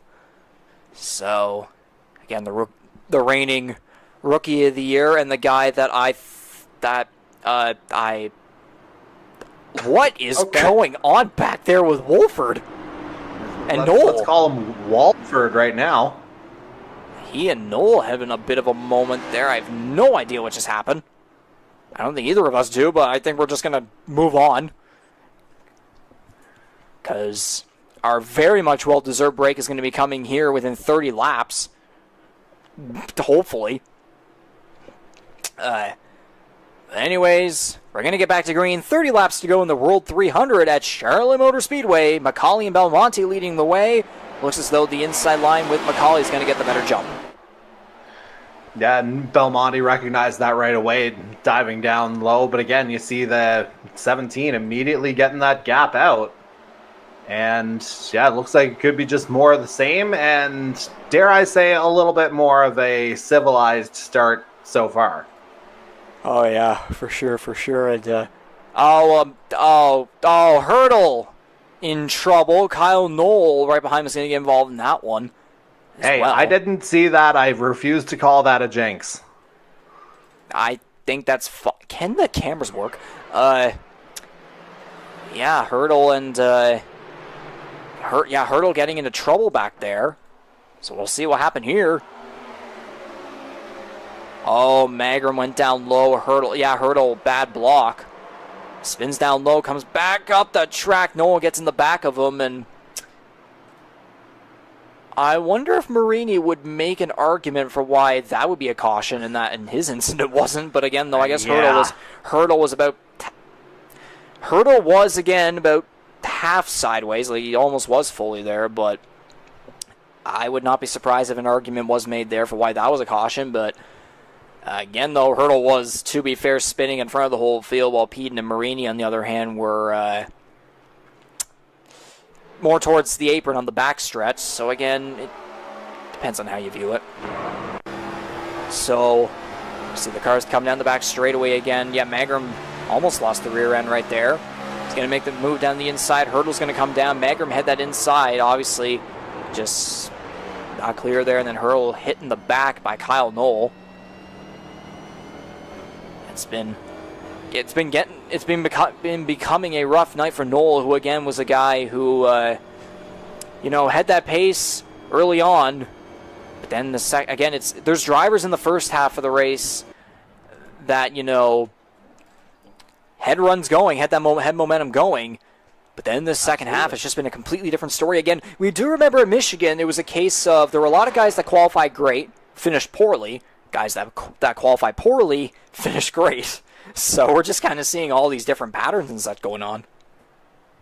Yeah, I think the biggest thing moving forward is just, keep the nose clean as much as anything else. And Keep your for whole damn car Hurdle, clean. yeah, and for Hurdle, not to make, any kind of light out of that incident, but I mean, we got a good look at the Duracell sponsorship on the back. I know he's trying to go with the Williams F1 scheme, but I have to wonder if he should switch to Energizer now. That way he can keep going and going and going and going and going and going and going. Did you intentionally move your mouth from the mic there just for that effect? Yes. Very well done, my friend. I have that ticker on. Jeez, I'm not on a replay anymore. But yeah, field now at lap 174 of 200. So next time around we will be at 25 laps to go in the World 300 at Charlotte Motor Speedway. Again, Macaulay being the dominant car as per usual, no surprise there, but you got two rookies behind him in Belmonte and Ireland. Again, the Macaulay and Belmonte show returning after being a thing in the first two races. Kind of got broken off a little bit after that, but now it's slowly been making its way back up, not in the point standings, but just in races in general, and it would not be surprising at all if we saw a similar case with track, like next week with Talladega, because again at Daytona it was all Belmonte and Macaulay going at it there with other rookies. I believe might have been Kyle Knoll or someone in there that I recall from that race also being involved. Remember, it was like 3 rookies in the top 5 or 2 or 3 in the top 5, something like that. My memory is not perfect. And you were also riding solo that night, so I cannot help you. Yeah, exactly. Well, I could go to it right now here to see. Yeah, Belmonte, Macaulay, Baum, and it was Baum and Ireland actually, because Kyle Knoll finished back in 7th. Yeah, all 4 rookies did finish in the top 10, but again, it was 3 in the top 5. Very solid right there, the mix between those guys, and then Macaulay and Hurdle, 2 veterans in there, of course.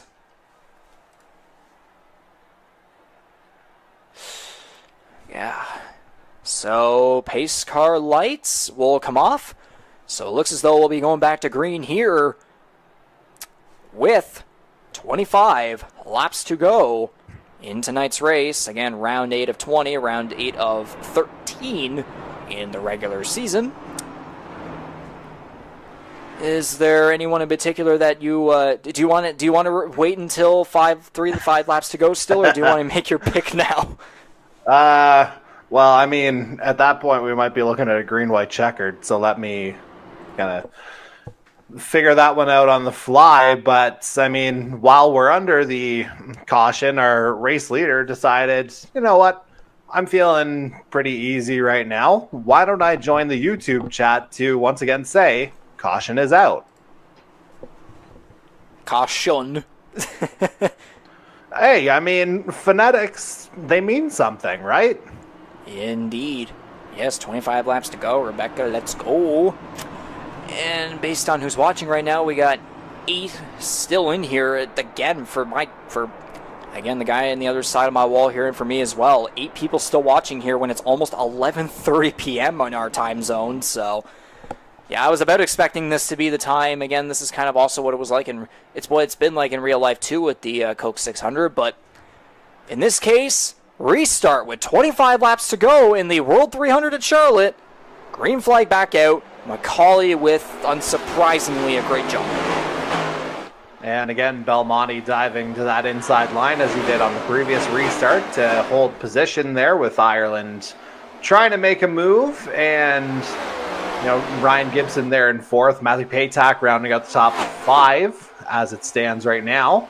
Actually, yeah, it is top 5. I thought there might have been another move made. I thought Young might have made a jump, but yeah, single file holding steady right now. Or not. Oh, no, there's one car in the grass. Yeah. No, multiple cars, actually. Dylan Baum is in the grass. Jason Butler back there as well. Kyle Knoll on pit road. And the flag, much like that grass, stays green. Yeah, something happened back there that we did not catch. Baum is slow there on the outside, so we're going to go back and see what happened. Okay, something happened. Yeah, Noel Baum Okay, no, there was. Bailey actually did go for a spin, but no caution? Man, Really? this race Oh, has now had there's a more caution. Oh. Delayed reaction. Unless something else happened. I think, yeah, Jason Butler's slow on the track there on the apron, turn 4. He's going to go his pit stall. I think that it would not surprise me if that caused an automatic caution there. But really? Well, I mean, it's kind of similar to what we had with Jonathan Warr there last week, that caution when the car disappeared on pit lane, if you recall. Yeah. Similar circumstance. Indeed, I do. But man, oh man, the third and fourth stages, they have had more stops and starts than my beginner power skating program. And are we ever going to get a case where we can make a reenactment of someone's, like toe link or whatever, completely breaking and doing a Chris Buescher in the on the front stretch grass? Are we going to get that reenactment yet? I believe I got the car part right. Anything's possible at this point.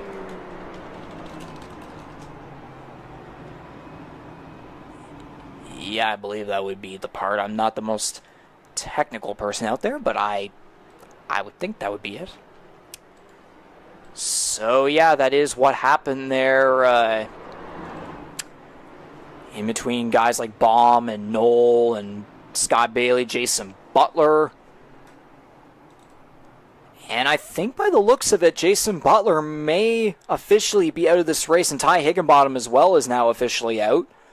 Again, Butler, 13 laps down, no surprise after being in that incident, probably just calling it quits for good.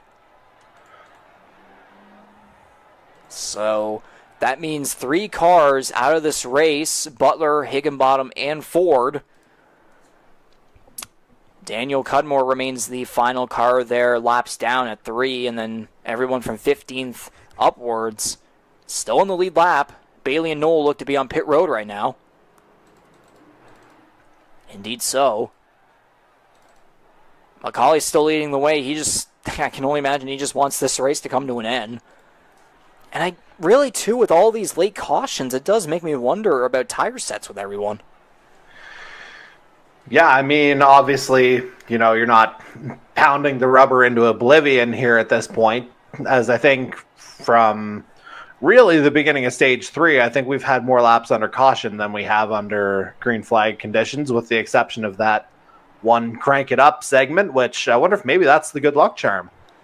Yeah, just go through crank it up for the rest of the race, and maybe we'll. Well, that's the funny thing too. It's usually when the crank it ups happen, there's always something that happens. But this time around, it flipped. We get out of the the whole crank it up goes green, then we get out of it, and then shenanigans just strike. And the last time we looked at the race summary, it wasn't as chaotic. Let's see what it's like this time around, and oh my goodness. Oh, gosh.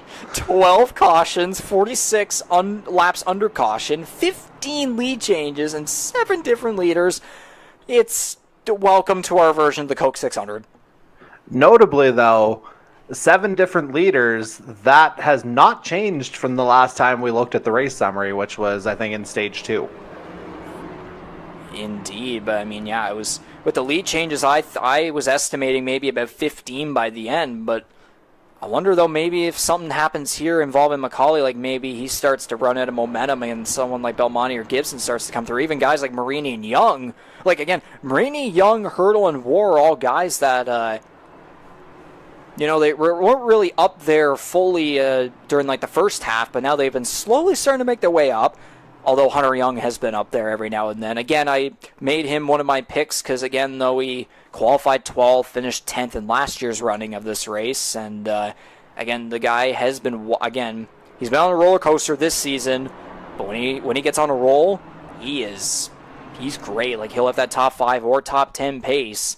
Just needs to get a little bit more, maybe a little bit more consistency in there. And maybe he's really trying to prove that, maybe get a run going here in 5th place here under this caution, although we're at Talladega next week where literally every streak could be possibly broken, and it wouldn't surprise me if that was the case. And meanwhile, the pace car lights disappeared. That's good, right? Well, as long as they don't come back on, then sure. But yeah, again, Macaulay on the inside, Belmonte on the high side. We are now at 19 laps to go in the World 300. At this point, I feel like just saying the World 600 because that's what it's felt like. You're not wrong. It's 11:31 right now. If this thing somehow manages to get to 12, and then we get the checker flag, oh my gosh. I think the pace car deserves to win. Yeah, I think we pretty much have said that every single race. Yeah. Like, it's just kind of the way it's gone, like, outside of, that sharp left every time. Yeah. But you get the point. I do get the point. Hopefully the fans do as well. Anyways, watch the pace car just... Whoop. Hey, left turn. And hopefully all these cars on track can, stay doing that. But, yeah, back to green. 18 laps to go in the World 300. Macaulay leading the way as per usual. And he gets the jump again. A good jump again as per usual. Yeah, They're Belmonte exactly right. No, there's trouble. They're going to crash again. It's Magram. Well, at least he kept all four wheels on the track this time. And Peden's going to get involved in that one as well. Oh, that is heartbreak for Magram. So, you were yawning earlier. Do we have pillows and blankets out at this point? The funny thing is, I haven't been yawning since then. I haven't yet. Ironic. It's supposed to be now. Yeah, but the eagle-eyed observers would know that you're in a bedroom studio there, so... Yeah, exactly. You've got options. I mean, yeah, I can quickly go to our faces right here. Hey. Oh, I'm on a... Yeah, wait, where am I? Yeah, there you are now, I believe. Yeah. No, you're not there still. I'm still black. What's happening here? I don't know. We'll get away from it. It doesn't matter at this point. Yeah. But yeah. I think even Video Ninja gave up. Yeah. Yeah, you got the be right back there. So I don't know what's going on there, but so you saw that time. Yeah, but anyways, we'll stay away from that. It was, me that, we were talking about me there being in the bedroom studio, of course, and all that, but we really need to take a look at what just happened here between Magram and a bunch of other cars here.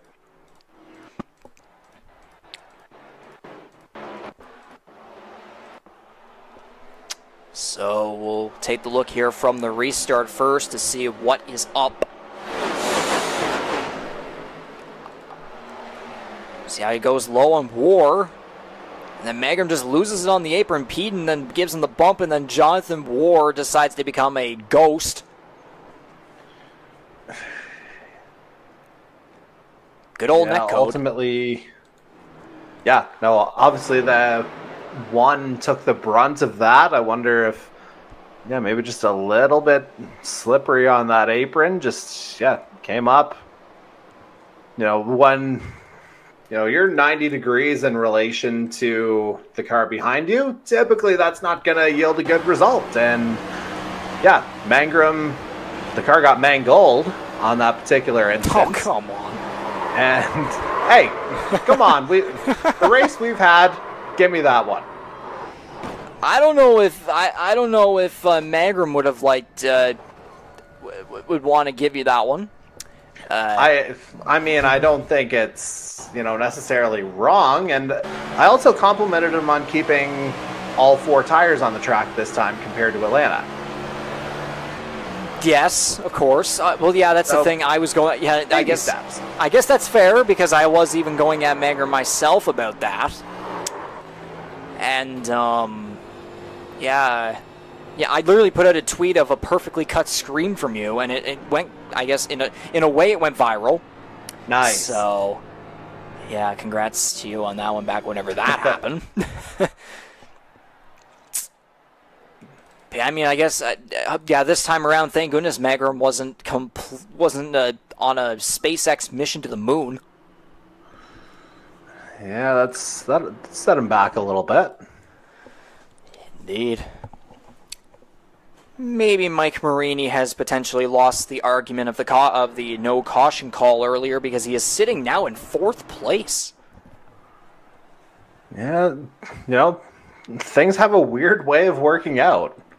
And, he's been caught up in a dust-up or two here this evening, but he's been in the right place at the right time when the big ones have happened and stayed away.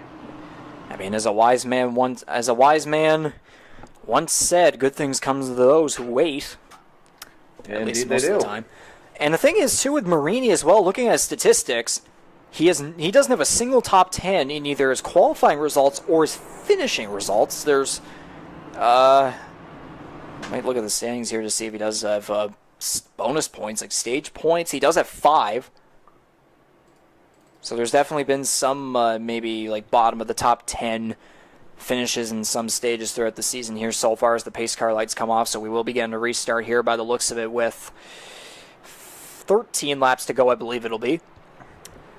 So again, looking at Marini's statistics overall, 20th, 18th, 19th, 18th, 15th, 13th, and 12th, and including in 2 of those results include disconnections at Las Vegas and Homestead. So again, he has actually been getting better within the last, I would say, 3 races. I was going to say 4, but he disconnected in that 4th one there. So he's been slowly making his way up. Qualifying is kind of still on the roller coaster, but again, he's making his way up. He's making his way up, and slowly into the top 10. There was some stuff earlier, obviously, now into the top 10, but now he's in 4th. He's on the he's on the high side of that second row, right up high on the number 23 of Ryan Gibson. So this could be it right here to give Marini a little bit of momentum, especially heading into a track like Talladega, where, again, I do recall whenever we did a test race prior to the season at Daytona, I guess kind of our own version of the Clash, he did get the job done. It was maybe in a little bit of controversial fashion, but we will not go into that because we're about to go green with, can this please be the final restart? It's probably not going to be because I just said that. I mean, yeah, you kind of dug your own grave there, man. Yeah, why not? Chaos, apparently. Say NASCAR fans, love that good old chaos. But Corbin McCauley leading the way over Justin Belmonte, getting the good jump once more. It looks like there's a little bit more separation between everyone this time around, which is definitely good to say about that. Yep, I think Hunter that's Young. a hell of a save. Yeah, that is one hell of a save from Hunter Young there down on the apron. I think the 7-7 may have gotten another 7 there. The 777, some great luck there for Young to keep that one together. Oh my gosh.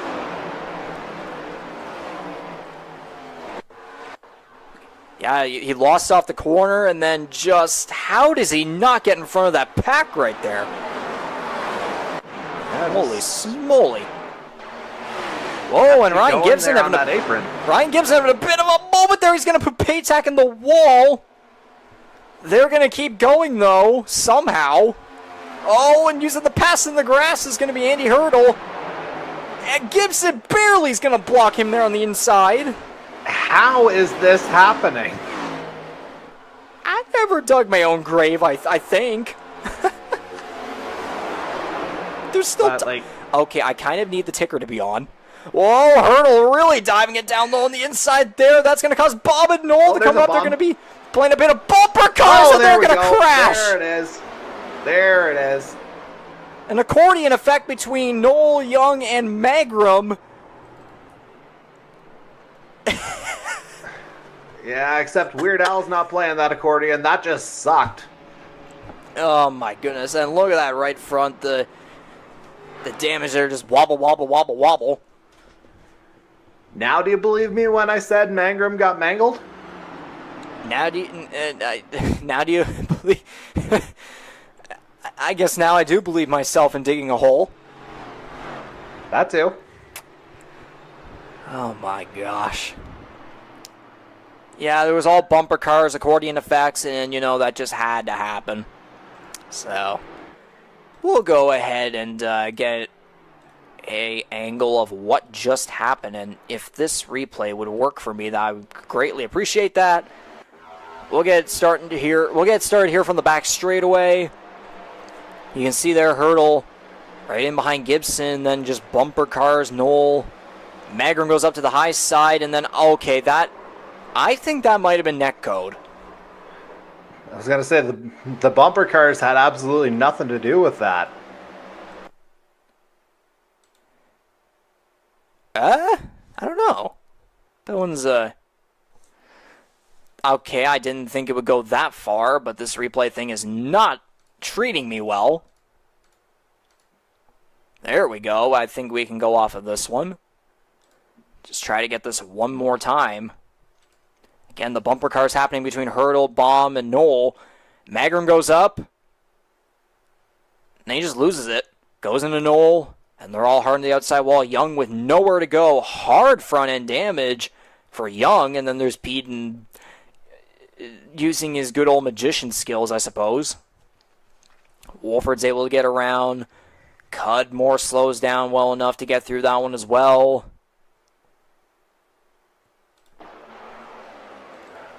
Man, oh man.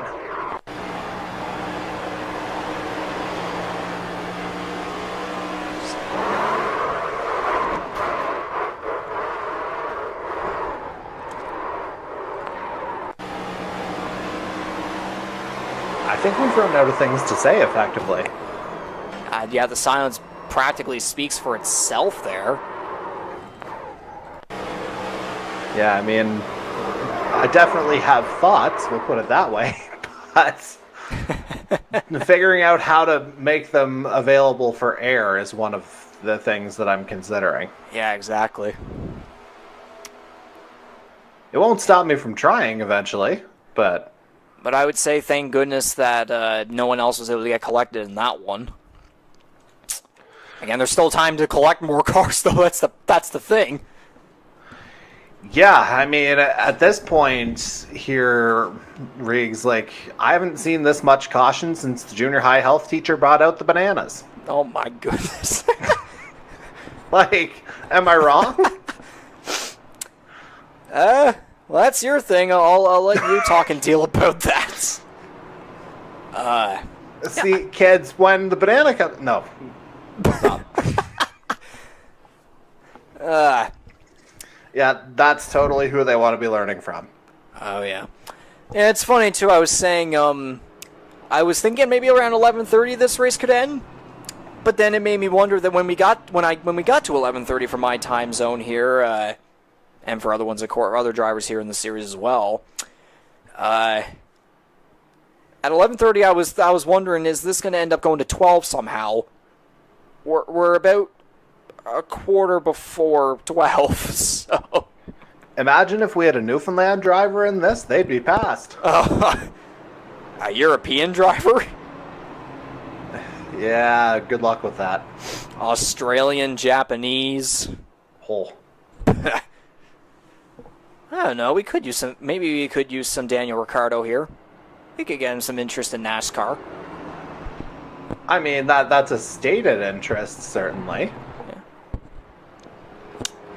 I don't know. Do you think Lance Stroll will finally get the job done at the Canadian Grand Prix? Well, we did just see a Canadian win the Canadian Open Golf Tournament for the first time in almost 70 years, so why not? Well, I mean, there's lots of reasons why not, but a podium, why not? Well, I mean, yeah, Aston Martin straight up. We could have an Alonso win. Maybe Stroll gets second, and we can... who's another random driver we can put in third place? You got any ideas? I was going to say, I don't know if I can think random enough. I don't know. Carlos Sainz, he drives for Ferrari? I don't think we want to put a Ferrari driver on the podium. Well, I mean, given the performance, I think that'd be pretty random. I mean, yeah, that's the thing as well. I don't know. Maybe we'll have an American getting there. Logan Sargent, third place. An American. That gives you one option. Yeah, Williams definitely having a great season so far. Yeah. But yeah, of course, the Canadian Grand Prix is what's next up here this weekend for Formula One, of course, in Montreal. It's Circuit Gilles Villeneuve. Daniel Cudmore, of course, series founder, network founder, will be at the track for the race. And we're not one bit jealous.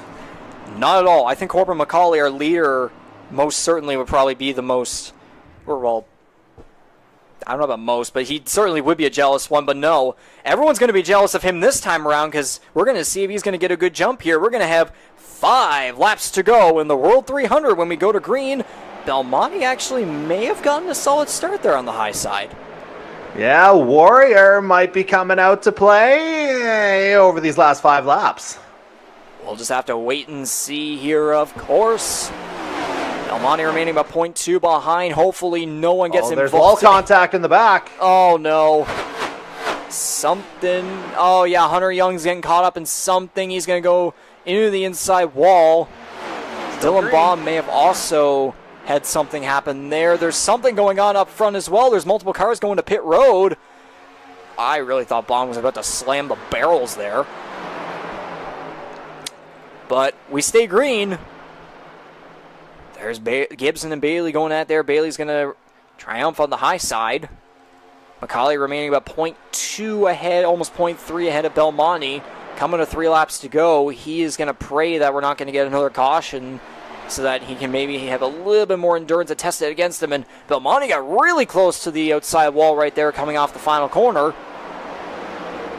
But I would say McCauley might just be on his way to finally claiming redemption after 3 years in a row of not being able to win at Charlotte. Again, it was on NASCAR Heat 5, of course. Oh no, Marini open over! Man! Jesus! And I'm hearing words on the other side of my wall, too. McCauley's not happy. I mean... I think that would be the incident where we have no words to say, because I did not have great camera work on that one. I apologize for that, but there was such a scramble there because I couldn't tell who exactly was involved in that one. I was just kind of pressing at cars here, but Wolford and Marini, that's unfortunate. Oh boy. We're going to go ahead and check out what just happened because, okay, yeah, there's a preview of it right there. Yeah. Sorry to spoil it, folks. What on earth happened, though? Yeah, he goes in the wall, it goes up. Oh, my. Well, oh, wow. It looked like there was initial contact from Baum if you go back to the start of that. Yeah, we'll have to get him off pit road here. I think that maybe that's the madness I was hearing there, because maybe that was not a good look. We'll see here. You just said the words, in pit road. Yeah. Think about this for a second. Yeah, no, he just lost it. Inside wall, goes up the track, and then... Oh, my gosh. Yeah, I'm sure Matthew Paytak had some less than, fan-friendly words for that particular instance, as he was the first car to get collected by Marini. This will be a good angle. Up. If this can stay at this angle. Yep. Oh, man. Oh, my gosh. Oh. And of all things, I'm just I'm looking at it. Looks as though McCauley and Belmonte are just fine. We look back there, we see, shenanigans going on. I'm trying to flick between all the cameras. And then out of nowhere, there's that one camera. There's Paytak. There's that one camera angle where Ryan Newman basically. Holy cow! Well, I think Corbin's even reacting to it. I can hear him. I'd seen Young go into the wall first. That's what we were looking at first, and then all this happened. How on? Yeah, that's the wreck where you have no words to say, because what? Well, I mean, again, it's the second time in 3 weeks we've had a car go airborne. Wow. We really went from a first half of the race where, like, things were just, just fine. And then we get this. Well, I mean, Charlotte to many people is seen as, one of the homes and hubs of professional wrestling as well. This is basically like a last man standing at this point. And look at this view, too. Oh, my gosh. Oh! Wow. Is there anyone else we can get a view of here? Oh, gosh. Oh, Daniel Cudmore might have something here. Maybe. No, not Noel. I'm trying to see if we can get maybe. We'll see how Daniel Cudmore viewed this one. Yeah, I know we got some New Yorkers in the field, but this is Yikers Island territory.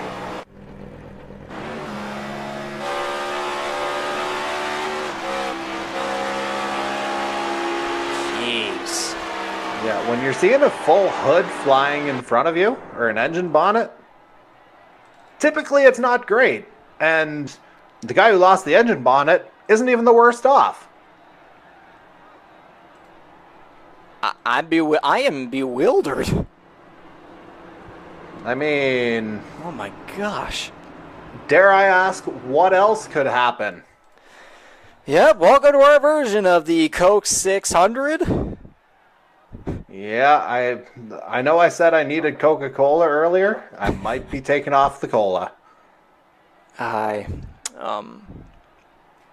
that might be a, I wonder if that might be a second perfectly cut scream that we might have to post online.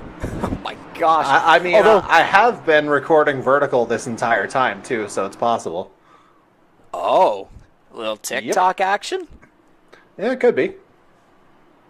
Okay, know, maybe, interesting point being made there on the side, but that's another discussion. Oh boy. Yeah, we're not going to talk about that. Yeah, Right. I don't know. Maybe you could send that over to me, and maybe I'll do something about it. Well, now that we got it working, yeah. Anyway, for the viewers at home, I'm going to disappear for a couple of seconds just to refresh for post-race, and then we'll be good to go. All right.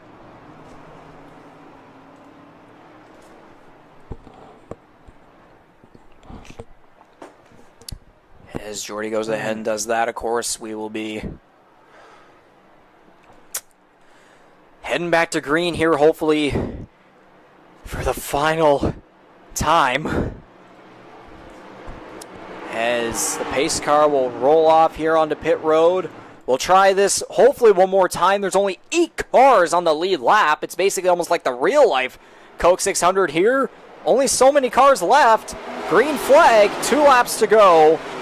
It's overtime here at Charlotte. Corbin McCauley leading the way. And hopefully this time he'll be able to get away and just have no worries whatsoever.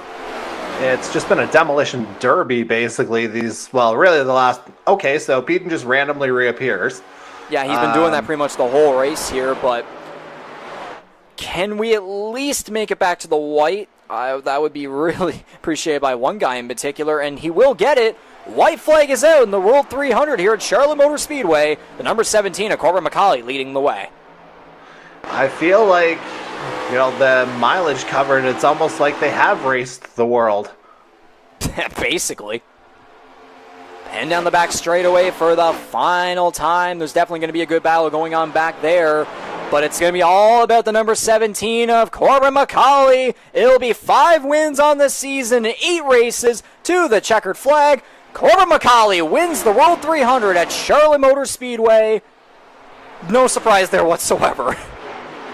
It's, to say it took a little while to get there might be an understatement, but that is, again, job done. That is victory number 5 on the season. As you mentioned, victory number 12 all time to extend that particular lead now as well. Out another race over Scott Bailey and Darcy Ford.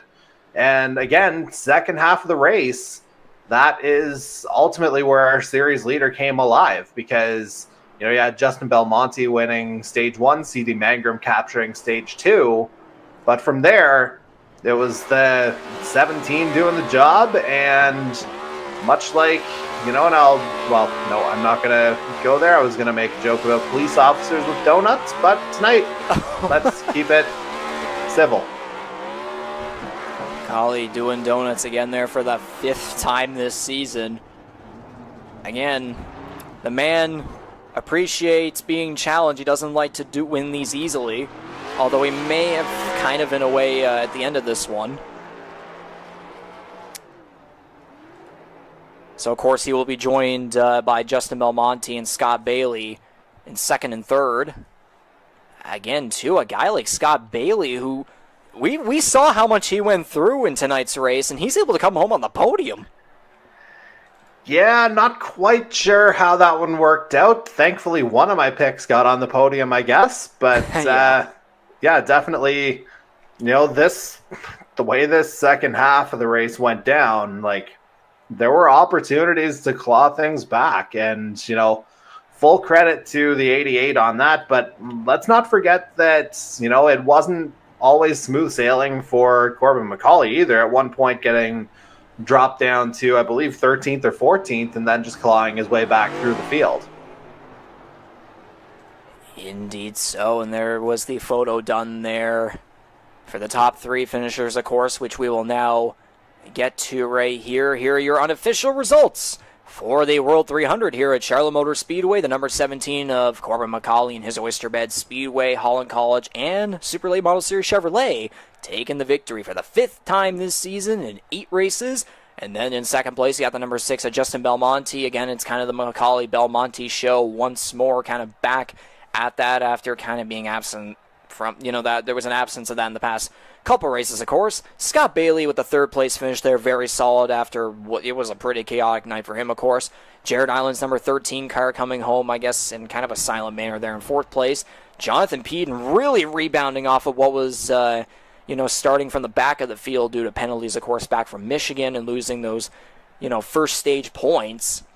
But he comes home with the top 5.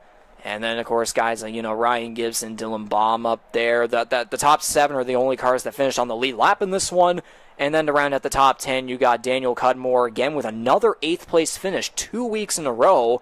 Kyle Knoll is able to hang on for 9th, even though he definitely had the pace for maybe even a podium in this race. And then there's Hunter Young, who for the 2nd year in a row is going to finish 10th in the World 300. Take the rest of the field away for us, Jordy. Oh, man, where do we begin? I guess with Mike Marini, who was in contention there late, but ultimately finishes in 11th, 3 laps down.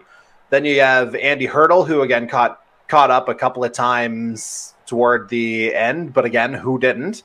Ultimately finishes 5 laps down in 12th, and some combination of Wolford and Paytak finished 13th and 14th. I don't know which order we're going to go with. They're kind of doing the whole flippy thing here on our screen. Then you have Jonathan Warr 10 laps down in 15th. Ditto with CD Mangrum 1 position behind.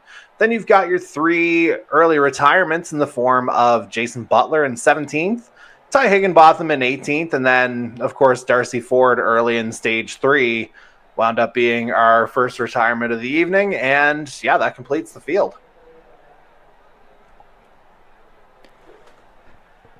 So, yeah, that'll officially do it here for the results. And